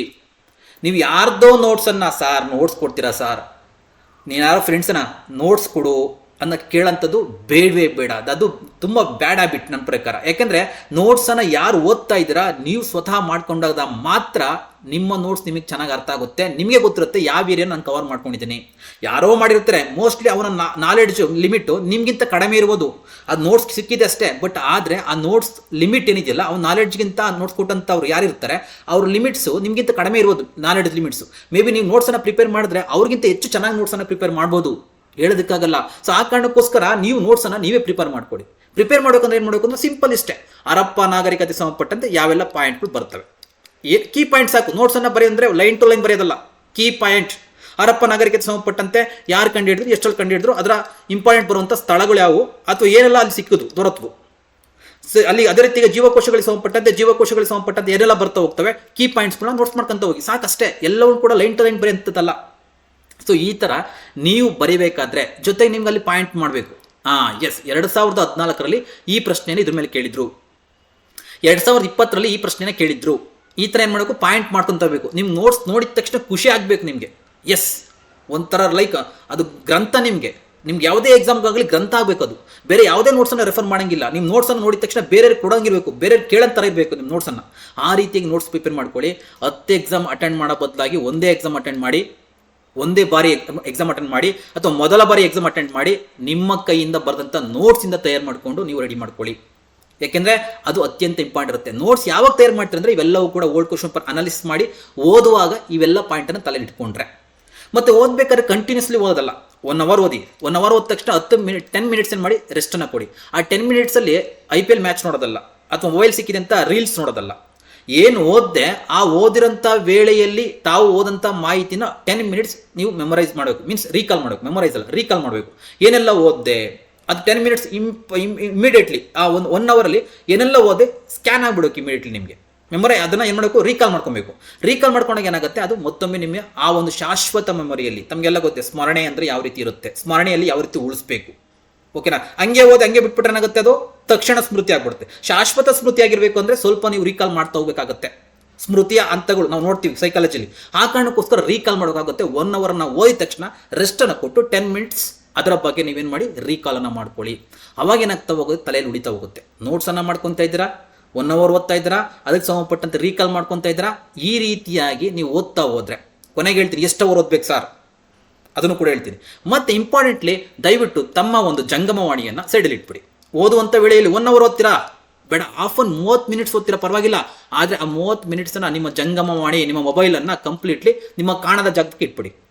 ಪಕ್ಕದಲ್ಲಿ ನಾನು ಸೈಲೆಂಟ್ ಇಟ್ಟಿದ್ದೀನಿ ಸರ್, ಸೈಲೆಂಟ್ ಇಟ್ಟಿದ ತಕ್ಷಣ ರಿಂಗ್ ಬರ್ತಾ ಇರುತ್ತೆ, ಫ್ರೆಂಡ್ದು ಎತ್ತಬೇಕು ಅಂತ ಮನಸ್ಸು ಬರುತ್ತೆ, ಡೈವರ್ಟ್ ಆಯ್ತು ಮನಸ್ಸು, ನಿಮ್ಗೆ ಕಾಣಲೇಬಾರ್ದು. ಆ 1 ಅವರಲ್ಲಿ ನಿಮ್ಮ ಮೊಬೈಲು ನಿಮ್ಮ ಕಣ್ಣಿಗೆ ಕಾಣಲೇಬಾರ್ದು. ಎಲ್ಲ ಒಂದು ಕಡೆ ಇಡಬೇಕು, ಹೇಳ್ಬೇಕು ನಾನೀಗ ಧ್ಯಾನದ ಮೂಡಲಿದ್ದೇನೆ, ಮನೆಯಲ್ಲಿ ನಾನು ಓದಬೇಕೀಗ, ದಯವಿಟ್ಟು ಈ 1 ಅವರ್ ನಾನು ಡಿಸ್ಟರ್ಬ್ ಮಾಡಬೇಡಿ. ಆ 1 ಅವರನ್ನು ಓದಿ. ಈ ಥರ ಮಾಡಿದ್ರೆ, ತಪಸ್ಸು ಮಾಡಿದ್ರೆ ಏನಾದರೂ ಕೂಡ ಅಚೀವ್ ಮಾಡೋದಕ್ಕೆ ಸಾಧ್ಯ ಇಲ್ಲ. ಎಲ್ಲವೂ ಕೂಡ ಈಸಿ ಆಗುತ್ತೆ ಅಂದರೆ ನೆವರ್. ಓಕೆನಾ, ಯಾರು ಕೂಡ ಇಲ್ಲಿ ಮೀನ್ಸ್ ಆ ಥರ ಆಗಿದ್ರೆ ಎಷ್ಟೋ ಜನ ಹೆಂಗೆ ಬೇಕಾದ್ರೂ ಅವರು ಅಚೀವ್ ಮಾಡೋದಾಯ್ತು, ಆಗೋದಿಲ್ಲ. ತಪಸ್ಸು ಮಾಡಿದ್ರೆ ಮಾತ್ರ ಅಚೀವ್ ಆಗ್ತಾರೆ. ಅದು ಜ್ಞಾನದ ತಪಸ್ಸು, ಅದು ಅಷ್ಟೊಂದು ಈಸಿ ಇಲ್ಲ. ಆ ತಪಸ್ಸನ್ನು ಮಾಡ್ತೀನಿ ಅಂತಂದರೆ ಖಂಡಿತ ಅಚೀವ್ಮೆಂಟ್ ಸಿಗುತ್ತೆ. 1 ಅವರ್ ಮೊಬೈಲ್ ಸೈಡ್ಗೆ ಇಡಿ, ಓದ್ಕೊಂತ ಹೋಗಿ 100% ಅಚೀವ್ ಆಗೇ ಆಗುತ್ತೆ, ಫಸ್ಟ್ ಟೈಮ್ಗೆ ಆಗುತ್ತೆ. ಅದಾಯ್ತಲ್ಲ. ಸೊ ಈ ರೀತಿಯಾಗಿ ಓದ್ತಾ ಹೋಗಬೇಕು. ಓದುವಂಥ ಸ್ಥಳದಲ್ಲಿ ಪ್ರಶಾಂತವಾಗಿ ಒಳ್ಳೆಯ ಗಾಳಿ ಬೆಳಕು ಬರುವಂಥ ರೀತಿಯಲ್ಲಿ ನೋಡ್ಕೊಳ್ಳಿ. ಮೊಬೈಲನ್ನು ಸೈಡಲ್ಲಿ ಇಡಿ, ಆರಾಮಾಗಿ ನೀವು ಏನಿದೆ ಎಲ್ಲವೂ ಕೂಡ ಲೈನ್ ಟು ಲೈನ್ ಓದಿ. ವೆರಿ ವೆರಿ ಇಂಪಾರ್ಟೆಂಟ್ ಹೇಳ್ತೀನಿ, ಲೈನ್ ಟು ಲೈನ್, ಪದದಿಂದ ಪದಕ್ಕೆ ಪ್ರತಿಯೊಂದು ಕೂಡ. ಯಾಕೆಂದರೆ ಯಾವ ರೀತಿಯಾಗಿ ಸೈಕಾಲಜಿ ಪ್ರಶ್ನೆ ಬರ್ತವೆ ಅಂತ ತಮ್ಗೆ ಅನೇಕ ಬಾರಿ ಹೇಳಿದ್ದೇನೆ. ಡೈರೆಕ್ಟ್ ಲೈನ್ ಟು ಲೈನ್ ಪ್ರಶ್ನೆಗಳನ್ನ ಕೇಳ್ತಾನೆ. ಲೈನ್ ಟು ಲೈನ್ ಓದ್ಬೇಕಾದ್ರೆ ಯಾವ ವರ್ಡನ್ನು ಕೂಡ ಇಂಪಾರ್ಟೆಂಟ್ ಅಲ್ಲ ಅಂತ ಅನ್ಕೊಂಬಾರ್ದು. ಎಲ್ಲವೂ ಕೂಡ ಇಂಪಾರ್ಟೆಂಟ್ ವರ್ಡ್ಗಳೇ ಅಂತ ತಿಳ್ಕೊಬೇಕು, ಪದಗಳೇ ಅಂತ ತಿಳ್ಕೊಬೇಕು. ಸೊ ಆ ರೀತಿ ಓದ್ತಾ ಹೋದರೆ 100% ನಿಮಗೆ ತಲೆಯಲ್ಲಿ ಕೂರ್ತಾ ಹೋಗುತ್ತೆ. ಆ ಪಾಯಿಂಟ್ಗಳನ್ನ ಮಾಡ್ಕೊತ ಹೋಗಿ. ಇದು ಓದುವಂತಹ ವಿಧಾನ. ಯಾವುದೇ ಎಕ್ಸಾಮ್ ಆಗಲಿ, ನಾಟ್ ಓನ್ಲಿ ಫಾರ್ TET, ಯಾವುದೇ ಎಕ್ಸಾಮ್ ಆಗಲಿ, ಅದು KS ಆಗಿರಲಿ AS ಆಗಿರಲಿ. ಸೊ ಈ ರೀತಿಯಾಗಿ ಓದ್ಕೊಬೇಕಾಗತ್ತೆ. ಸೊ ಇದು ಓದುವಂಥ ವಿಧಾನ. ನೆಕ್ಸ್ಟ್ ಪಾಯಿಂಟ್ ಅಂದರೆ ನೋಟ್ಸ್ ಮಾಡಿಕೊಳ್ಳುವ ಪದ್ಧತಿ. ಓಕೆನಾ, ಈಗ ಆಲ್ರೆಡಿ ನಾನು ಹೇಳ್ಬಿಟ್ಟೆ ನೋಟ್ಸನ್ನು ಮಾಡಿಕೊಳ್ಳುವಂಥ ಪದ್ಧತಿನ ಈಗ ಆಲ್ರೆಡಿ ಅಲ್ಲೇ ಆ್ಯಡ್ ಮಾಡಿಬಿಟ್ಟೆ. ಅಂದರೆ ನೋಟ್ಸನ್ನು ಮಾಡಬೇಕಾದ್ರೆ ನಿಮ್ಗೆ ಏನು ಮಾಡಬೇಕು ಅಂದರೆ ಆ ಚಾಪ್ಟರ್ ವೈಸ್ ಯಾವೆಲ್ಲ ಪಾಯಿಂಟ್ಗಳು ಕೇಳ್ತಾರೆ ಅಥವಾ ಯಾವೆಲ್ಲ ಪಾಯಿಂಟನ್ನು ಕೇಳಿದ್ದಾರೆ ಅದೇ ಪ್ರಕಾರವಾಗಿ ಏನು ಮಾಡ್ತಾ ಹೋಗಬೇಕು, ನೀವು ಕೀ ಪಾಯಿಂಟ್ಗಳನ್ನ ಹಾಕ್ಕೊಂಡು ನೀಟಾಗಿ ಆ ನೋಟ್ಸನ್ನು ಮಾಡ್ಕೊಬೇಕಾಗುತ್ತೆ. ಬುಲೆಟಿನ್ ಪಾಯಿಂಟ್ ಹೆಚ್ಚನ್ನು ಬಳಸ್ಕೊತ ಹೋಗಿ. ಲೈನ್ ಟು ಲೈನ್ ಬರೆಯೋಕೆ ಹೋಗ್ಬಿಡಿ, ಬುಲೆಟಿನ್ ಪಾಯಿಂಟ್ಸ್. ಯಾಕೆಂದರೆ ಅದು ನೋಡಿದ ತಕ್ಷಣ ಗೊತ್ತಾಗಬೇಕು. ಆ ನೋಟ್ಸ್ ಮಾಡಿದ್ದಾದಮೇಲೆ ಸಾಧ್ಯವಾದರೆ ಅದ್ರ ಮೇಲೆ ಹೈಲೈಟರ್ ಹಾಕಿ, ಯಾವೆಲ್ಲ ಇಂಪಾರ್ಟೆಂಟ್ ಪದಗಳಿದ್ದಾವೆ ಅದ್ರ ಮೇಲೆ ಹೈಲೈಟ್ ಪದಗಳನ್ನ ಹಾಕಿ. ನಿಮ್ಗೆ ಹೇಳಿದೆ ಯಾವ ವರ್ಷದಲ್ಲಿ ಕೇಳಿದರೆ ಅದನ್ನು ಮೆನ್ಷನ್ ಮಾಡ್ಕೊಳ್ಳಿ. ಓಕೆನಾ, ಸಾಧ್ಯವಾದರೆ ನಿಮಗೆ ಸಾಧ್ಯವಾದಷ್ಟು ಆ ಒಂದು ಪೇಜ್ನ ಏನು ನೋಟ್ಸ್ ಮಾಡ್ತಾ ಇರ್ತೀರ. ಈಗ ಸಿಂಪಲ್ ನಿಮ್ಗೆ ಆಗಲೇ ಹೇಳಿದೆ, ಹರಪ್ಪ ನಾಗರಿಕತೆ ಸಂಬಂಧಪಟ್ಟಂತೆ ಅಥವಾ ಸಿಂಧು ನಾಗರಿಕತೆ ಸಂಬಂಧಪಟ್ಟಂತೆ ನೋಟ್ಸ್ ಮುಗಿಯುತ್ತೆ, ಅಲ್ಲಿ 1-2 ಪೇಜನ್ನು ಖಾಲಿ ಬಿಡಿ. ಆಫ್ಟರ್ ದಟ್ ಎಲ್ಲವನ್ನೂ ಕೂಡ ಮಾಡಿದೆ, ಆ ಚಾಪ್ಟರ್ ಎಂಡ್ ಆಗ್ತಿದೆ, ಯಾವುದೇ ಇಲ್ಲ ಅಂದರೂ ಕೂಡ 2 ಪೇಜನ್ನು ಖಾಲಿ ಬಿಡಿ. ಆ ನಂತರ ನೆಕ್ಸ್ಟ್ ಟಾಪಿಕನ್ನು ಸ್ಟಾರ್ಟ್ ಮಾಡ್ಕೊಳ್ಳಿ. ಲೈಕ್ ಅದೇ ಥರ ಸೈನ್ಸು ಅಷ್ಟೇ. ಯಾಕೆ ಅಂತಂದರೆ ಅದ್ರಕ್ಕೆ ಸಂಬಂಧಪಟ್ಟಂತೆ ಎಲ್ಲಾದರೂ ಕೂಡ ಬೇರೆ ಮಾಹಿತಿ ಸಿಕ್ತು ಅಂದರೆ ಅಲ್ಲಿ ಆ್ಯಡ್ ಮಾಡ್ಕೊಂತ ಹೋಗಿ. ಅವಾಗ ಏನಾಗುತ್ತೆ ನಿಮಗೆ, ಸೊ ಬೇರೆ ಪುಸ್ತಕದೆಲ್ಲ ಓದಿರ್ತೀರ ಅಥವಾ ಎಲ್ಲ ಯೂಟ್ಯೂಬ್ ಚಾನಲ್ ನೋಡ್ತಿರ್ತೀರ, ಮತ್ತೆಲ್ಲ ಓದ್ತಿರ್ತೀರ. ಅವಾಗ ಏನಾಗ್ತಾ ಹೋಗುತ್ತೆ, ಆ ಪಾಯಿಂಟ್ಗಳು ಸಿಗುತ್ತೆ, ಅಲ್ಲಿ ಪಾಯಿಂಟ್ನ ಆ್ಯಡ್ ಮಾಡ್ಕೊಬೋದು. ಅವಾಗ ಏನಾಗ್ತಾ ಹೋಗುತ್ತೆ, ಕಂಪ್ಲೀಟ್ಲಿ ನಿಮಗೆ ಎಲ್ಲೂ ಕೂಡ ನೋಟ್ಸನ್ನು ಕೇಳೋಂಥ ಅವಶ್ಯಕತೆ ಇಲ್ಲ, ಅದ್ಭುತವಂತ ನೋಟ್ಸ್ ರೆಡಿ ಆಗ್ತಾ ಹೋಗುತ್ತೆ. ಓಕೆನಾ, ಸೊ ಈ ರೀತಿಯಾಗಿ ನೋಟ್ಸನ್ನು ಮಾಡಬೇಕಾದ್ರೆ ನೆಕ್ಸ್ಟ್ 2 ಪೇಜನ್ನು ಬಿಟ್ಕೊಂತ, ಆ ಟಾಪಿಕ್ ಆದಮೇಲೆ 2 ಪೇಜನ್ನು ಬಿಟ್ಕೊಂತ ನೆಕ್ಸ್ಟ್ ಸ್ಟಡಿ ಮಾಡ್ಕೊತ ಹೋಗಿ. ಆವಾಗ ಎಲ್ಲವೂ ನಿಮ್ಗೆ ಯಾವುದನ್ನ ಹೊಸ ಜ್ಞಾನ ಹೊಸ ಮಾಹಿತಿ ಸಿಕ್ತಾಗ ಆ್ಯಡ್ ಮಾಡ್ಕೊಳೋದಕ್ಕೆ ಅನುಕೂಲ ಆಗ್ತಾ ಹೋಗುತ್ತೆ. ಈ ರೀತಿಯಾಗಿ ನೋಟ್ಸ್ ಮಾಡ್ಕೊತ ಹೋಗಿ. ಬರೆಯೋದ್ರಿಂದ ಓದೋದ್ರಿಂದ ನಿಮ್ಗೆ ಅದೇ ಜ್ಞಾನೇಂದ್ರಿಯಗಳು ಎಲ್ಲಿ ಹೆಚ್ಚು ಆಕ್ಟಿವ್ ಆಗಿರ್ತವೆ ಆ ನಾಲೆಡ್ಜ್ ಹೆಚ್ಚು ತಲೆಗೆ ಬೀಳುತ್ತೆ. ಬ್ಲೈಂಡಾಗಿ ಓದೋದ್ ಬದಲಾಗಿ ನೋಟ್ಸ್ ಮಾಡ್ಕೊಂತ ಓದ್ತಾ ಹೋಗಿ 100% ನಿಮಗೆ ಶಾಶ್ವತ ಸ್ಮರಣೆಗೆ ಹೋಗುತ್ತೆ. ಬರಿಬೇಕಾದ್ರೆ ಆ ಪದಗಳ ಮೇಲೆ ಜ್ಞಾನ ಹೋಗುತ್ತೆ, ಆ ಪದಗಳ ಮೇಲೆ ಫೋಕಸ್ ಮಾಡ್ತಾ ಹೋಗ್ತೀರಾ, ಯಾವ ಪದ ಯಾವುದಕ್ಕೆ ಅಂತ ನಿಮಗೆ ಗೊತ್ತಾಗ್ತಾ ಹೋಗುತ್ತೆ. ಹಾಗಾಗಿ ಬರವಣಿಗೆ ಅನ್ನೋದು ಅತ್ಯಂತ ಇಂಪಾರ್ಟೆಂಟ್. ಆ ಕಾರಣಕ್ಕೋಸ್ಕರ ಬರಿತಾ ಹೋಗಿ, ನೋಟ್ಸ್ ಮಾಡ್ಕೊತ ಓದ್ತಾ ಹೋಗಿ, ವೆರಿ ವೆರಿ ಇಂಪಾರ್ಟೆಂಟ್. ಕ್ಲಿಯರ್ ಆಯ್ತಲ್ಲ. ಸೊ ಇದು ನೋಟ್ಸ್ ಮಾಡಿಕೊಳ್ಳುವಂಥ ಪದ್ಧತಿ ವಿತ್ ಬುಲೆಟಿನ್ ಪಾಯಿಂಟ್ ಮುಖಾಂತರವಾಗಿ. ನಿಮ್ಗೆ ಆಲ್ರೆಡಿ ಇದಕ್ಕೆ ಸಂಬಂಧಪಟ್ಟಂತೆ ಹೆಚ್ಚಿನ ಮಾಹಿತಿ ಹಿಂದೆ ನಾನು ಹೇಳಿದೆ. ನೆಕ್ಸ್ಟ್ ವೆರಿ ವೆರಿ ಇಂಪಾರ್ಟೆಂಟ್ ಯಾವುದಂದರೆ ಮಾದರಿ ಪ್ರಶ್ನೆ ಪತ್ರಿಕೆಗಳ ವಿಶ್ಲೇಷಣೆ. ಎಸ್, ಕ್ವಶನ್ ಪೇಪರ್ನ ಅನಾಲಿಸಿಸ್ ಮಾಡಿದ್ರಿ, ನೋಟ್ಸನ್ನು ಯಾವ ರೀತಿ ಓದಬೇಕಂತ ಗೊತ್ತಾಯಿತು, ನೋಟ್ಸ್ ಯಾವ ರೀತಿ ಮಾಡಬೇಕಂತ ಗೊತ್ತಾಯಿತು, ನೋಟ್ಸನ್ನು ಮಾಡ್ಕೊಂಡಿದ್ದೀರಾ. ಈಗ ಮಾದರಿ ಪ್ರಶ್ನೆ ಪತ್ರಿಕೆಗಳ ವಿಶ್ಲೇಷಣೆ. ಕೆಲವೊಂದು ಏನು ಮಾಡ್ತಾ ಹೋಗ್ತೀವಿ. ಈಗ ನಮ್ಮಲ್ಲಿ ನಾನು ಅದನ್ನ ಹೇಳಿದೆ ನಿಮಗೆ ಟೆಸ್ಟ್ ಸೀರೀಸನ್ನು ಮಾಡ್ತಾ ಹೋಗ್ತೀವಿ. ಓಕೆ, ನಾನು ನಿಮ್ಗೆ ಏನಾಗ್ತಾ ಹೋಗುತ್ತೆ, ಟಿ ಬಂದರೆ ಮಿನಿಮಮ್ ಅಂದರೂ ಕೂಡ 50 ಟೆಸ್ಟ್ ಸೀರೀಸ್ ಸಿಗುತ್ತೆ ನಿಮಗೆ ನಮ್ಮ ಒಂದು ಪೇಯ್ಡ್ ಕ್ಲಾಸಲ್ಲಿ. ಸೊ ಆ ಮಾದರಿ ಪ್ರಶ್ನೆ ಪತ್ರಿಕೆಗಳನ್ನ ಅನಾಲಿಸಿಸ್ ಮಾಡೋದ್ರಿಂದ ನಾನು ಓದಿರೋದ್ರಲ್ಲಿ ನೀವೇನು ಮಾಡ್ತಾ ಹೋಗ್ತಾರೆ, ಟೆಸ್ಟಲ್ಲಿ ಲೈಕ್ ಯಾವ ರೀತಿ ಟಿ ಇರುತ್ತೆ ಅದೇ ರೀತಿಯಾಗಿ ಏನಾಗ್ತಾ ಹೋಗುತ್ತೆ, ಕ್ವಶನ್ ಪೇಪರ್ಸ್ ಇರುತ್ತೆ. ಅವಾಗ ಏನಾಗ್ತಾ ಹೋಗುತ್ತೆ, ನಿಮಗೆ ಕಾನ್ಫಿಡೆನ್ಸ್ ಬರ್ತಾ ಹೋಗುತ್ತೆ. ಯಾವ ಕ್ವಶನ್ಸ್ಗೆ ಎಷ್ಟು ಓದಿದ್ದೀನಿ ನಾನು, ಅಥವಾ ನಾನು ಓದಿಲ್ಲ ಅದನ್ನ ಆನ್ಸರ್ ಮಾಡಿಲ್ಲ ತಪ್ಪಾಗಿದೆ ಅಂದರೆ ಹಾಗಾದರೆ ನಾನು ಮತ್ತೆ ಹೋಗ್ತೀರಾ, ಅದನ್ನು ಮತ್ತೆ ಕೆದಕ್ತೀರ. ಯಾಕೆ ನಾನು ತಪ್ಪು ಮಾಡಿದೆ, ಯಾಕೆ ಓದಿಲ್ಲ, ಈ ಕೆತ್ಕ ಕೆಲಸ ಆಗಬೇಕು. ಈ ಕೆತ್ಕ ಕೆಲಸ ಯಾವಾಗ ಮಾಡ್ತೀರಾ 100% ನಿಮ್ಗೆ ಏನಾಗಿದೆ, ತಲೆಗೆ ಮಾಹಿತಿ ಹೋಗ್ತಿದೆ ಅಂತ ಅರ್ಥ. ಅಂದರೆ ಯಾಕೆ ನಾನು ಇದನ್ನು ಓದಿಲ್ಲ, ಅಥವಾ ಯಾಕೆ ಈ ಪ್ರಶ್ನೆ ನಂಗೆ ಬಂದಿಲ್ವಾ ಬಿಡೋ ನೆಗ್ಲೆಕ್ಟ್ ಮಾಡಿ ಮುಂದೆ ಕೊಡಿ ಅಂತ ಅಂದರೆ ಎಲ್ಲವೂ ಕೂಡ ನೆಗ್ಲೆಕ್ಟ್ ಮಾಡ್ತಾ ಹೋಗ್ತಾರೆ. ಆ ಕ್ವಶನ್ಗೆ ಆನ್ಸರ್ ಮಾಡಲ್ ಕ್ವಶನ್ ಪೇಪರ್ಸಲ್ಲಿ, ಹಾಗಾದ್ರೆ ಹೋಗಿ ಆ ಟಾಪಿಕಲ್ಲಿ ಹುಡುಕಿ ಯಾಕೆ ಬಂದಿಲ್ಲ. ಆ ಟಾಪಿಕಲ್ಲಿ ನೀವು ಮಾಡಿರೋಂಥ ನೋಟ್ಸಲ್ಲಿ ಇಲ್ಲ, ಹಾಗಾದ್ರೆ ಎಲ್ಲಿ ಬಂತು ಗೂಗಲ್ ಮಾಡಿ, ಅದು ಯಾವ ಬುಕ್ಸಲ್ಲಿ ಬಂತು ಗೂಗಲ್ ಮಾಡಿ, ಅಲ್ಲೇ ಬರಿತಾ ಹೋಗಿ ಮಾಹಿತಿನ. ಸೊ ಹಾಗಾಗಿ ಈ ಟೆಸ್ಟ್ ಸೀರೀಸ್ ಏನಿರ್ತಾ ಹೋಗ್ತವೆ ಅಥವಾ ಮಾದರಿ ಪ್ರಶ್ನೆ ಪತ್ರಿಕೆಗಳ ವಿಶ್ಲೇಷಣೆ ಇರುತ್ತೆ ಅತ್ಯಂತ ಇಂಪಾರ್ಟೆಂಟ್ ಇರುತ್ತೆ. ನಾವು ಓಲ್ಡ್ ಕ್ವಶನ್ ಪೇಪರ್ಸಿಂದ ಸ್ಟಾರ್ಟ್ ಮಾಡಿಕೊಂಡು ಮಾದರಿ ಪ್ರಶ್ನೆ ಪತ್ರಿಕೆವರೆಗೂ ಬರೋವಷ್ಟರಲ್ಲಿ ನಮ್ಮ ನಾಲೆಡ್ಜ್ ಅಗಾಧವಾಗಿರುತ್ತೆ, ಸಾಗರದಷ್ಟು ಸೇರಿರುತ್ತೆ ಮಾಹಿತಿ. ಸೊ ಓಲ್ಡ್ ಕ್ವಶನ್ ಪೇಪರ್ಸನ್ನು 100% ನಾನು ಮಾಡ್ತಿದ್ದೀನಪ್ಪ, 5 ಕ್ವಶನ್ ಪೇಪರ್ಸ್ ಬಿಡಿಸ್ತೆ, 5 ಕ್ವಶನ್ ಪೇಪರ್ಸಲ್ಲೂ ಕೂಡ 150 ಅಂಕಗಳಿಗೆ ಔಟ್ ಆಫ್ 120+ ನಾನು ಮಾಡ್ತಾ ಇದ್ದೀನಿ ಅಂದರೆ 200% ಹೇಳ್ತೀನಿ ನೀವು ನೆಕ್ಸ್ಟ್ ಟಿ ಅತಿ ಹೆಚ್ಚು ಅಂಕಗಳನ್ನ ಗಳಿಸ್ತೀರಾ, ನೋ ಡೌಟ್. ಯಾಕೆಂದರೆ ಆ ರೀತಿಯಾಗಿ ಪ್ರಿಪೇರ್ ಆಗಿರ್ತೀರಾ. ಮತ್ತೆ ತಾವು ತಿಳ್ಕೊಳ್ಳಿ, ವೆರಿ ವೆರಿ ಇಂಪಾರ್ಟೆಂಟ್, ಈಗ ಹೇಳಿಕೆಯ ರೂಪದಲ್ಲಿ ಪ್ರಶ್ನೆಗಳನ್ನ ಕೇಳ್ತಾ ಇರ್ತಾರೆ, ಹೇಳಿಕೆಯ ರೂಪದಲ್ಲಿ ಪ್ರಶ್ನೆಗಳಿದ್ದಾವೆ. ಹಾಗಾಗಿ ನಿಮ್ಗೆ ಹೇಳಿದೆ ಲೈನ್ ಟು ಲೈನ್ ಓದಬೇಕು ಅಂತ, ಲೈನ್ ಟು ಲೈನ್ ಓದಬೇಕು.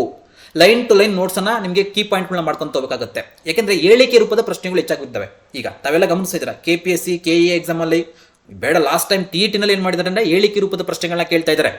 ಸೊ ಆ ನಿಟ್ಟಿನಲ್ಲಿ ಹೇಳಿಕೆ ರೂಪದಲ್ಲಿ ಏನು ಮಾಡ್ಕೊಂತ ಹೋಗಬೇಕು, ಅವ್ರ ಪ್ರಶ್ನೆಗಳನ್ನ ಕೇಳೋದ್ರಿಂದ ರಿವರ್ಸ್ ನಾವು ಅದೇ ಥರ ರೆಡಿ ಆಗಬೇಕು ಅವ್ರಿಗೆ. ಓಕೆ, ಹೇಳಿಕೆ ರೂಪದಲ್ಲಿ ನಾವು ಒಂದಿಷ್ಟು ಆ ಒಂದು ನೋಟ್ಸನ್ನು ಅಥವಾ ಆ ಒಂದು ಓದಂಥ ವಿಧಾನವನ್ನು ಅಥವಾ ಈ ಒಂದು ಬಿಡಿಸುವಂಥ ಓಲ್ಡ್ ಕ್ವಶನ್ ಪೇಪರ್ಸ್ ಆಗಿರಲಿ ಅದನ್ನು ಅದೇ ರೀತಿಯಲ್ಲಿ ಟ್ಯಾಕಲ್ ಮಾಡ್ಕೊಬೇಕಾಗುತ್ತೆ.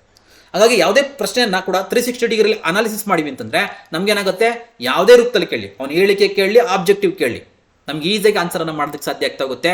ಸೊ ದಟ್ ಹೇಳಿಕೆ ರೂಪದಂಥ ಪ್ರಶ್ನೆಗಳಿಗೆ ನೀವು ರೆಡಿಯಾಗಿ ಅದೇ ರೀತಿಯಂಥ ಮಾದರಿ ಪ್ರಶ್ನೆ ಪತ್ರಿಕೆಗಳ ವಿಶ್ಲೇಷಣೆ ಮಾಡ್ತಾ ನಿಮಗೆ ಕಾನ್ಫಿಡೆನ್ಸ್ ಏನಾಗ್ತಾ ಹೋಗುತ್ತೆ, ಹೆಚ್ಚಾಗ್ತಾ ಹೋಗುತ್ತೆ. ಅದಕ್ಕೆ ನಾವು ಹೇಳ್ತೀವಿ, ಏನು ಹೇಳ್ತಾರೆ ತಾರಂಡೈಕೋ, ಯಶಸ್ಸಿಗೆ ಯಶಸ್ಸೇ ಏನು ಸೂತ್ರಧಾರಿ, ಯಶಸ್ಸಿಗೆ ಯಶಸ್ಸೇ ಕಾರಣ ಆಗ್ತಾ ಹೋಗುತ್ತೆ. ಹೌದಾ, ಯಶಸ್ಸಿಗೆ ಯಶಸ್ಸೇ ಇಂಪಾರ್ಟೆಂಟ್ ಆಗ್ತಾ ಹೋಗುತ್ತೆ. ಆ ನಿಟ್ಟಿನಲ್ಲಿ ನಾವು ಅಂದರೆ ನಾವು ಓದುವಂಥದ್ರಲ್ಲಿ ಅಥವಾ ನಾವು ಆ ಒಂದು ನೋಟ್ಸನ್ನು ಮಾಡುವಂಥ ನಿಟ್ಟಿನಲ್ಲಿ ನಾವೇನಾದರೂ ಕೂಡ ಒಂದ್ಸತಿ ನಾವು ಅದಕ್ಕೆ ಸಂಬಂಧಪಟ್ಟಂತೆ ಒಂದು ರೂಟನ್ನು ಕಂಡುಕೊಂಡ್ವಿ ಅಂದರೆ 100% ಯಶಸ್ಸಿಗೆ ಯಶಸ್ಸೇ ಉತ್ತರಾಧಿಕಾರಿ ಆಗ್ತಾರೆ. ತಾರಂಡೈಕ್ನ ಪರಿಣಾಮ ನಿಯಮ. ಆ ಕಾರಣಕ್ಕೋಸ್ಕರ ನಾವು ನೋಟ್ಸನ್ನು ಮಾಡಬೇಕಾದ್ರೆ ಅದ್ಭುತವಾಗಿ ನೋಟ್ಸನ್ನು ಮಾಡ್ಕೊತ ಹೋಗಿ. ಸೊ ನಿಮಗೆ ಒಂದ್ಸತಿ ರೂಟ್ ಸಿಕ್ತು, ಒಂದು ಟಾಪಿಕನ್ನು ನೀವು ನೋಟ್ಸನ್ನು ಮಾಡಿದ್ರೆ ನೆಕ್ಸ್ಟ್ ಅದಕ್ಕೆ ಕ್ಯಾರಿ ಮಾಡ್ತಾ ಹೋಗ್ತಾರೆ. ಸೊ ಈ ರೀತಿಯಾಗಿ ಮಾದರಿ ಪ್ರಶ್ನೆ ಪತ್ರಿಕೆಗಳ ವಿಶ್ಲೇಷಣೆ ಮಾಡ್ತಾ ಹೋಗಿ 100% ನಿಮಗೆ ಕಾನ್ಫಿಡೆನ್ಸ್ ಬರ್ತಾ ಹೋಗುತ್ತೆ. ಅಟ್ ಲಾಸ್ಟ್ ನಿಮ್ಗೆ ಏನಾಗ್ತಾ ಹೋಗುತ್ತೆ ಅಂದರೆ ಈ ಟೈಮ್ ಟೇಬಲ್ ನೋಡಿ ಸರ್, ಈ ಟೈಮ್ ಟೇಬಲ್ ಸಂಬಂಧಪಟ್ಟಂಗೆ ಎಲ್ಲ ಓಕೆ ಸರ್, ನೀವು ಹೇಳಿದ್ದೆಲ್ಲ ನಾವು ಮಾಡೋಣ ಅಂತ ಅಂದ್ಕೊಂಡಿದ್ದೀನಿ ನಾನು. ಈಗ ಇಷ್ಟೆಲ್ಲ ಹೇಳಿದ್ಮೇಲೆ ನೀವು ಇಷ್ಟೊಂದು ನಮ್ಗೆ ಹೇಳ್ತಾ ಇದ್ರೆ ಅಂದಮೇಲೆ ಅಟ್ಲೀಸ್ಟ್ ನನ್ನ ಮನಸ್ಸಲ್ಲಿ ಒಂದಿಷ್ಟು ಆ ಒಂದು ಫೈರ್ ಬರ್ತಾ ಇದೆ, ಓದಬೇಕು ಅಂತ ಫೈರ್ ಬರ್ತಾ ಇದೆ. ಆದರೆ ಏನು ಸಮಸ್ಯೆ ಅಂದರೆ, ಸೊ ನಾನು ಇಲ್ಲಿ ಮನೆಯಲ್ಲಿ ಸ್ವಲ್ಪ ಕೆಲಸಗಳು ಜಾಸ್ತಿ, ಹೊರಗಡೆ ಕೆಲಸ ಮಾಡಬೇಕಾಗಿದೆ, ಅಥವಾ ಸ್ವಲ್ಪ ನಾನು ಹೊರಗಡೆ ಸ್ಕೂಲ್ಗೆ ಹೋಗಿ ಬರ್ತೀನಿ, ನನಗೆ ಟೈಮ್ ಸಿಗ್ತಾ ಇಲ್ಲ, ಅಥವಾ ನಾನು ಕಾಲೇಜ್ಗೆ ಹೋಗಿ ಬರ್ತೀನಿ, ನನಗೆ ಟೈಮ್ ಸಿಗ್ತಾ ಇಲ್ಲ. ಸೊ ನನಗೆ ಟೈಮನ್ನು ಒಂದಿಷ್ಟು ಮ್ಯಾನೇಜ್ ಮಾಡೋದು ಯಾವ ರೀತಿ ಸರ್, ಟೈಮ್ ಟೇಬಲ್ ಯಾವ ರೀತಿ ಮಾಡ್ಕೊಬೇಕು ಸರ್? ವೆರಿ ವೆರಿ ಇಂಪಾರ್ಟೆಂಟ್, ತುಂಬ ಸಿಂಪಲ್, ತಲೆ ಕೆಡ್ಸ್ಕೊಂಬಿಡಿ. ಟೈಮ್ ಟೇಬಲ್ ಅನ್ನೋದು, ಸೊ ನಾವು ಜಸ್ಟ್ ಅದನ್ನು ಒಂದು ಫೋಕಸ್ಸನ್ನು ಮಾಡ್ಕೊತ ಟೈಮ್ ಟೇಬಲ್ನ ರೀಸನ್ನ ಕೊಟ್ಕೊಂಡು ನಾವು ಓದೋದನ್ನು ನಿಲ್ಲಿಸ್ಬಿಡ್ತೀವಿ. ನಿಮಗೆ ಜಸ್ಟ್ ಮಿನಿಮಮ್ ನೋಡಿ 4 to 6 hours ನಿಮ್ಗೆ ಸಿಕ್ಕಿ ಸಾಕು ಡೈಲಿ. 24 ಗಂಟೆಯಲ್ಲಿ ನಿಮಗೆ ಸಿಗಬೇಕಾಗಿರೋಂಥದ್ದು ಓದೋದಕ್ಕೆ 4 to 6 hours ನೋಡಿ, ವೆರಿ ವೆರಿ ಇಂಪಾರ್ಟೆಂಟ್. ಸೊ ಇಲ್ಲೇನಾಗುತ್ತೆ, ನಿಮಗೆ ಕಂಪ್ಲೀಟ್ಲಿ ಈ ಒಂದು ಅವರ್ಸಲ್ಲಿ ಏನು ಸಿಗುತ್ತೆ ಅಷ್ಟರಲ್ಲಿ ನಿಮ್ಮ ಸ್ಟಡಿಯನ್ನು ಕರೆಕ್ಟಾಗಿ ಮಾಡಿದ್ರಿ ಅಂತಂದರೆ 100% ನೀವು ಅಚೀವ್ ಆಗ್ತೀರಾ. ಯಾವ ರೀತಿ ಸರ್ ನಾವು ಮ್ಯಾನೇಜ್ ಮಾಡ್ಕೊಬೋದು ನೋಡಿ, ಎಲ್ಲರಿಗೂ ಸೇರಿಸಿ ಹೇಳ್ತಾ ಇದ್ದೀನಿ. ಇದು ನಾನು ವರ್ಕಿಗೆ ಕೆಲಸ ಮಾಡ್ತಾ ಇದ್ದಾರೆ, ಅಥವಾ ನಾನು ಮನೇಲಿ ಇದ್ದೀನಿ, ಅಥವಾ ನಾನು ಸ್ಟೂಡೆಂಟು ಅಂತ ಅದಲ್ಲ, ಎಲ್ಲರೂ ಕೂಡ ಈ ಟೈಮಲ್ಲಿ ಫ್ರೀ ಇದ್ದೇ ಇರ್ತೀರ ನನ್ನ ಪ್ರಕಾರ. ನೋಡಿ ಇಲ್ಲೇನಾಗ್ತಾ ಹೋಗುತ್ತೆ, ಮಾರ್ನಿಂಗ್ ತಮಗೆಲ್ಲ ಗೊತ್ತೇ ಇದೆ, ಮಾರ್ನಿಂಗ್ ಸ್ವಲ್ಪ ಅನೇಕ ಜನಗಳಿಗೆ ಮಾರ್ನಿಂಗ್ ಹೇಳೋದು ಕಷ್ಟ. ಕೆಲವರು 8 ಗಂಟೆ ಮೇಲೆ ಹೇಳೋಂಥದ್ದು ಅಭ್ಯಾಸ ಇರುತ್ತೆ, ಓಕೆನಾ, ಇರಲಿ, ಅವ್ರನ್ನ ಹೊರತುಪಡಿಸಿ, ಓಕೆನಾ. ಈಗೇನಾಗ್ತಾ ಹೋಗುತ್ತೆ, ಈಗ ಮನೇಲಿ ಯಾರಾದರೂ ಕೂಡ ಇರ್ತೀರಾ ನೀವು, ಓಕೆನಾ, ಗೃಹಿಣಿಯರಿರ್ತೀರಾ, ಅಥವಾ ಮನೇಲಿ ಒಂದಿಷ್ಟು ಓದ್ಕೊಂಡು ಬೇರೆ ಕಡೆ ಕೆಲಸ ಮಾಡಿರ್ತೀರಾ, ಓಕೆನಾ, ಅಥವಾ ಒಂದಿಷ್ಟು ಸ್ಕೂಲ್ ಓದ್ಕೊಂಡು ಕೆಲಸ ಮಾಡಿರ್ತೀರಾ, ಮೀನ್ಸ್ ಓದ್ತಾ ಇರ್ತೀರಾ. ಸೊ ಅವ್ರೇನು ಮಾಡಬೇಕಂದ್ರೆ ಮಾರ್ನಿಂಗ್ ಜಸ್ಟ್ ಮಿನಿಮಮ್ ಅಂದರೂ ಕೂಡ, ಈಗ ಎಕ್ಸಾಮ್ ಮುಗಿಯೋರು ಕೂಡ ಅಟ್ಲೀಸ್ಟ್ ನಿಮಗೆ 4:30 to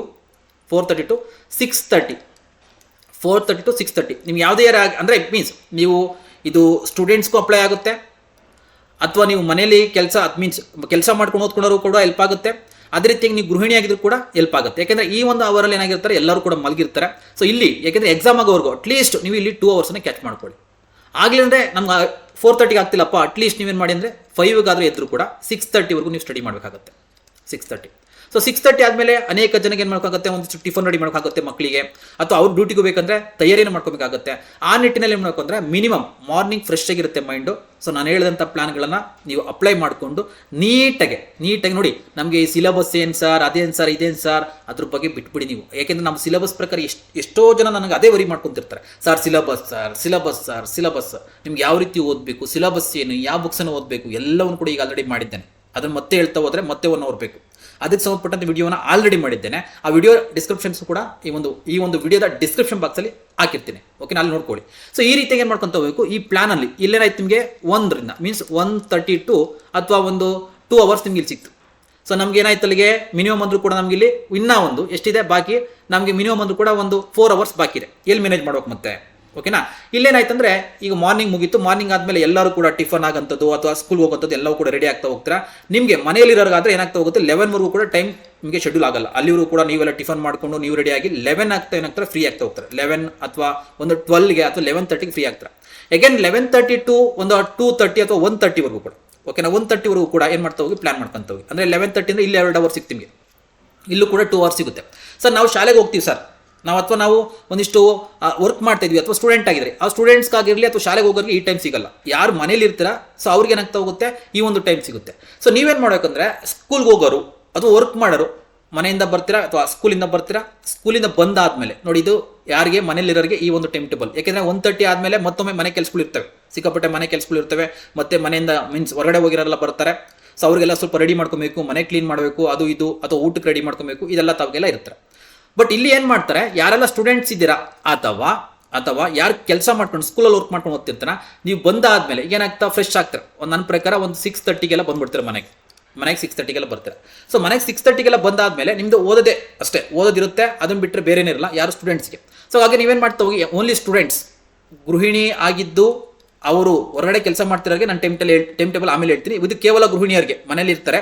ಸೊ ಓನ್ಲಿ ಯಾವುದೇ ರೀತಿ ಕೆಲಸಕ್ಕೆ ಹೋಗೋದಿಲ್ಲ ಅವ್ರಿಗಿದು, ಓಕೆನಾ. ಸೊ ಕೆಲವರು ಗೃಹಿಣಿ ಇದ್ಕೊಂಡು ನೀವು ಕೆಲಸಕ್ಕೆ ಮಾಡ್ತಿರ್ತಾರೆ ಹೊರಗಡೆ, ಅವ್ರಿಗೆ ಆಮೇಲೆ ಹೇಳ್ತೀನಿ. ನೋಡಿ 6:30 ಆದಮೇಲೆ 1 ಅವರ್ ಫ್ರೆಶ್ ಆಗಿಬಿಡಿ. ಫ್ರೆಶ್ ಆಗಿಬಿಟ್ಟು ಏನು ಮಾಡಿ, ಸ್ಟಾರ್ಟ್ ಮಾಡ್ಕೊಂತ ಹೋಗಿ 7ರಿಂದ ಮಿನಿಮಮ್ ಅಂದರೂ ಕೂಡ ಒಂದು 8 ಗಂಟೆ ಅಥವಾ 9 ಗಂಟೆವರೆಗೂ ಓದ್ತಾ ಹೋಗಿ. ಸೊ ಇಲ್ಲಿ ಏನಾಗ್ತಾ ಹೋಗುತ್ತೆ, ಓದಿದ ಆದಮೇಲೆ ಮತ್ತೊಮ್ಮೆ ಒಂದು ½ ಅವರ್ ಅಥವಾ 1 ಅವರ್ ನಿಮಗೆ ಊಟಕ್ಕೆ ಬೇಕಾಗುತ್ತೆ, ಊಟವನ್ನು ಮಾಡ್ಕೊಳ್ಳಿ. 10 ಗಂಟೆ ಆಗುತ್ತೆ.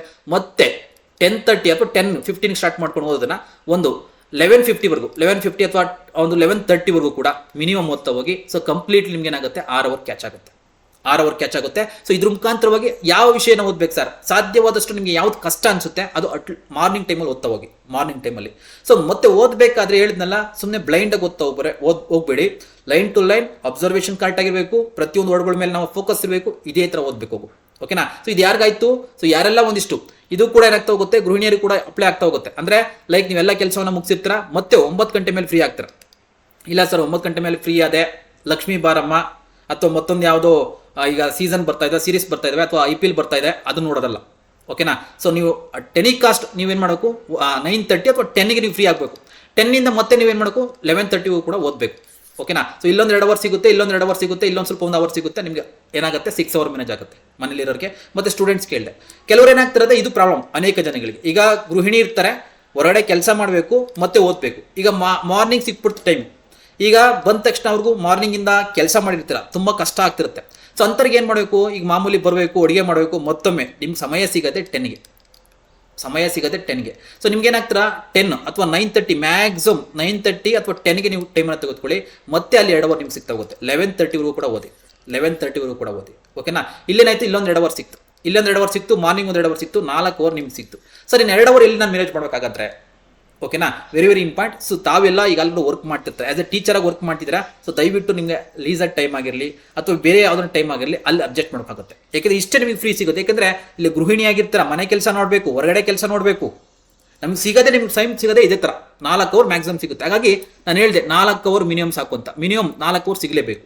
ಮ್ಯಾಕ್ಸಿಮಮ್ 6 ಅವರ್ ಸಿಕ್ತಂದ್ರೆ ನೋ ಪ್ರಾಬ್ಲಮ್, ಓಕೆನಾ. ಸೊ ನಿಮಗೆ 4 ಅವರಲ್ಲೇ ಕೂಡ ಟೈಮ್ ಟೇಬಲನ್ನು ಮಾಡಿಕೊಂಡು 4 ವಿಷಯಗಳಿರ್ತವೆ.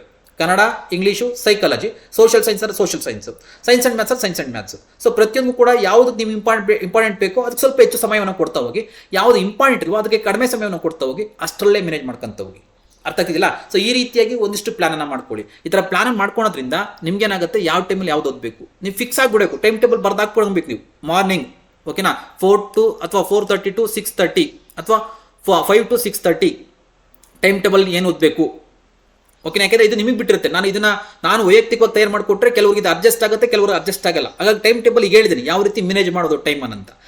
ಆ ಪ್ರಕಾರವಾಗಿ ಏನು ಮಾಡ್ಕೊಂತ ಹೋಗಿ ಒಂದು ಟೈಮ್ ಟೇಬಲನ್ನು ಹಾಕೊಳ್ಳಿ. ನೀವು ಓದುವಂಥ ಜಾಗದಲ್ಲಿ ಇರಬೇಕಾಗತ್ತೆ. ಅದೇ ಪ್ರಕಾರವಾಗಿ ನೀವು ಪ್ರತಿನಿತ್ಯ 60 ದಿನಗಳ ಕಾಲ ಇದೇ ನಿರಂತರ ಟೈಮ್ ಟೇಬಲನ್ನು ಫಾಲೋ ಮಾಡ್ಕೊಳ್ಳಿ. 100% 110 ನಾನು ಹೇಳಿದ್ದೀನಿ, ಅದು ಕಡಿಮೆ ಆಗುತ್ತೆ. ಅದಕ್ಕಿಂತ ಹೆಚ್ಚು ಅಂಕಗಳನ್ನ ನೀವು ಗಳಿಸ್ತೀರ, ನೋ ಡೌಟ್. ಸೊ ಈ ನಿಟ್ಟಿನಲ್ಲಿ ನೀವು ತಯಾರಿಯನ್ನು ಮಾಡ್ಕೊತ ಹೋಗಿ 100% ನಿಮ್ಮ ಸಕ್ಸಸ್, ನಿಮ್ಮ ಯಶಸ್ಸು ನಿಮ್ಮ ದಾರಿಯಲ್ಲಿ ಇರುತ್ತೆ.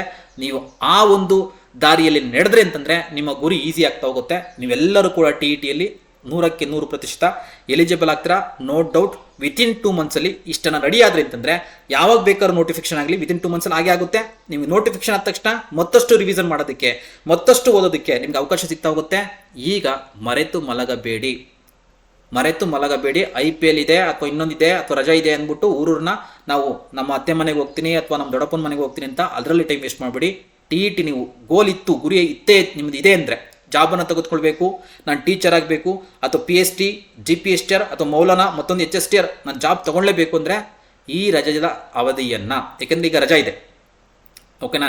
ಯಾರು ವರ್ಕ್ ಮಾಡ್ತಿದ್ರಿ ಈಗ ಓಕೆನಾ, ಅದು ನೋಡಿ, ಅದು ಮರ್ತೋಗಿತ್ತು. ಯಾರು ವರ್ಕ್ ಮಾಡ್ತಿದ್ರೆ ಈಗ ರಜಾ ಇದೆ ನಿಮಗೆ, ಇಲ್ಲೂ ನಿಮಗೆ ಟೈಮ್ ಸಿಗುತ್ತೆ. ಈಗ ಕೇವಲ ಗೃಹಿಣಿಯಾಗಿರ್ತೀರಾ. ಹಾಗಾಗಿ ಏನಾಗುತ್ತೆ, ಕೆಲವರು ಸ್ಟಡಿ ಮಾಡೋರಿಗೆ B.Ed ಇರೋರಿಗೆಲ್ಲ B.Ed ಕಾಲೇಜ್ ಇರುತ್ತೆ, ಅದು ಸರೋಗುತ್ತೆ ಟೈಮ್ ಟೇಬಲ್. ಬಟ್ ಗೃಹಿಣಿ ಪ್ಲಸ್ ಕೆಲಸ ಮಾಡೋರಿಗೆ ಏನಾಗುತ್ತೆ, ಸ್ಕೂಲಲ್ಲಿ ವರ್ಕ್ ಮಾಡೋಂಥವ್ರಿಗೆ ಈಗ ರಜೆ ಇದೆ. ಸೊ ಈ ಟೈಮನ್ನು ಅವಶ್ಯಕವಾಗಿ ಯೂಸ್ ಮಾಡ್ಕೊಳ್ಳಿ. ನಿಮಗೂ ಕೂಡ 6 ಅವರ್ ಮ್ಯಾಕ್ಸಿಮಮ್ ಸಿಗುತ್ತೆ. ಈ ಅವರ್ಸನ್ನು ಬಳಸ್ಕೊಂಡು ನೀವು ಸ್ಟಡಿಯನ್ನು ಮಾಡಿದ್ರೆ 100% ನಿಮಗೆ ಈ ಒಂದು 110 ಮೇಲೆ ಅಂಕಗಳನ್ನ ಗಳಿಸೋದ್ರಲ್ಲಿ ನೋ ಡೌಟ್ ಅಂತ ಹೇಳ್ತಾ, ನನ್ನ ಪ್ರಕಾರ ಈ ಒಂದು ವಿಡಿಯೋದಲ್ಲಿ ನಿಮಗೆ ಒಂದಿಷ್ಟು ಕಾನ್ಫಿಡೆನ್ಸ್ ಸಿಕ್ಕಿರುತ್ತೆ, ಯಾವ ರೀತಿ ಓದಬೇಕು ಅನ್ನೋದು ಅರ್ಥ ಆಗಿರುತ್ತೆ, ಒಂದಿಷ್ಟು ಸ್ವತಃ ನಿಮಗೆ ಒಂದಿಷ್ಟು ಧೈರ್ಯ ಬಂದಿರುತ್ತೆ ಅಂತ ಭಾವಿಸ್ತೀನಿ. ಏನಾದರೂ ಡೌಟ್ ಇದ್ದರೆ ಕಮೆಂಟ್ ಬಾಕ್ಸಲ್ಲಿ ಕಮೆಂಟನ್ನು ಹಾಕ್ತಾ ಹೋಗಿ. ಅದೇ ರೀತಿಯಾಗಿ ಇವೆಲ್ಲವನ್ನು ಒಳಗೊಂಡಂತೆ ಅನೇಕ ರೀತಿಯಾಗಿ ಮಾರ್ಗದರ್ಶನ ಬೇಕಾಗಿರುತ್ತೆ. ಆ ಮಾರ್ಗದರ್ಶನವನ್ನು ಕೊಡೋದಕ್ಕೆ ಪೇಯ್ಡ್ ಕ್ಲಾಸಸ್ಸಲ್ಲಿ ಅನೇಕ ರೀತಿಯ ಮಾರ್ಗದರ್ಶನಗಳು, ಕ್ಲಾಸ್ಗಳು, ಯಾವುದು ಓದಬೇಕು, ಎಷ್ಟು ಓದಬೇಕು, ಹೇಗೆ ಓದಬೇಕು, ಎಲ್ಲವನ್ನು ಓದೋದಲ್ಲ. ಸೊ ಎಕ್ಸಾಮ್ಗೆ ಎಷ್ಟು ಬೇಕು ಅಷ್ಟನ್ನು ನೋಡ್ಕೊತ ಹೋಗಬೇಕಾಗುತ್ತೆ. ಸೊ ಆ ನಿಟ್ಟಿನಲ್ಲಿ ಎಲ್ಲವೂ ಕೂಡ ಪ್ರಾಪರ್ ಗೈಡೆನ್ಸ್, ಎಲ್ಲವೂ ಕೂಡ ಚಾಪ್ಟರ್ ವೈಸ್ ಕ್ಲಾಸ್ ಇದೆ. ಸೊ ನೀವು ಜಾಯಿನ್ ಆಗಿ ಅಲ್ಲೂ ಕೂಡ ನೀವು ತರಗತಿಗಳಿಗೆ ಸಂಬಂಧಪಟ್ಟಂತೆ ನಮ್ಮ ಮಾರ್ಗದರ್ಶನವನ್ನು ಪಡ್ಕೊಬೋದು ಅಂತ ಹೇಳ್ತಾ, ಸೊ ಇಲ್ಲಿಗೆ ಈ ಒಂದು ವಿಡಿಯೋದಲ್ಲಿ ನಿಮಗೆ ಎಲ್ಲ ಮಾಹಿತಿ ಸಿಕ್ತು ಅಂತ ಭಾವಿಸ್ತೀನಿ. ಸೊ ಇಷ್ಟ ಆಗಿದ್ರೆ ದಯವಿಟ್ಟು ನಿಮ್ಮ ಸ್ನೇಹಿತರಿಗೆ ಶೇರ್ ಮಾಡಿ, ನಿಮ್ಮ ವಾಟ್ಸಪ್ ಸ್ಟೇಟಸಲ್ಲಿ ಹಾಕೊಳ್ಳಿ, ನಿಮ್ಮ ಈ ಒಂದು ವಿಡಿಯೋಗೆ ಸಂಬಂಧಪಟ್ಟಂತೆ ಲೈಕನ್ನು ಕೊಡಿ, ಸಬ್ಸ್ಕ್ರೈಬ್ ಮಾಡ್ಕೊಳ್ಳಿ ಅಂತ ಹೇಳ್ತಾ, ಸೊ ಮತ್ತೊಂದು ವಿಡಿಯೋದಲ್ಲಿ ಸಿಗೋಣ ಅಂತ ಹೇಳ್ತಾ, ಸೊ ಧನ್ಯವಾದಗಳು.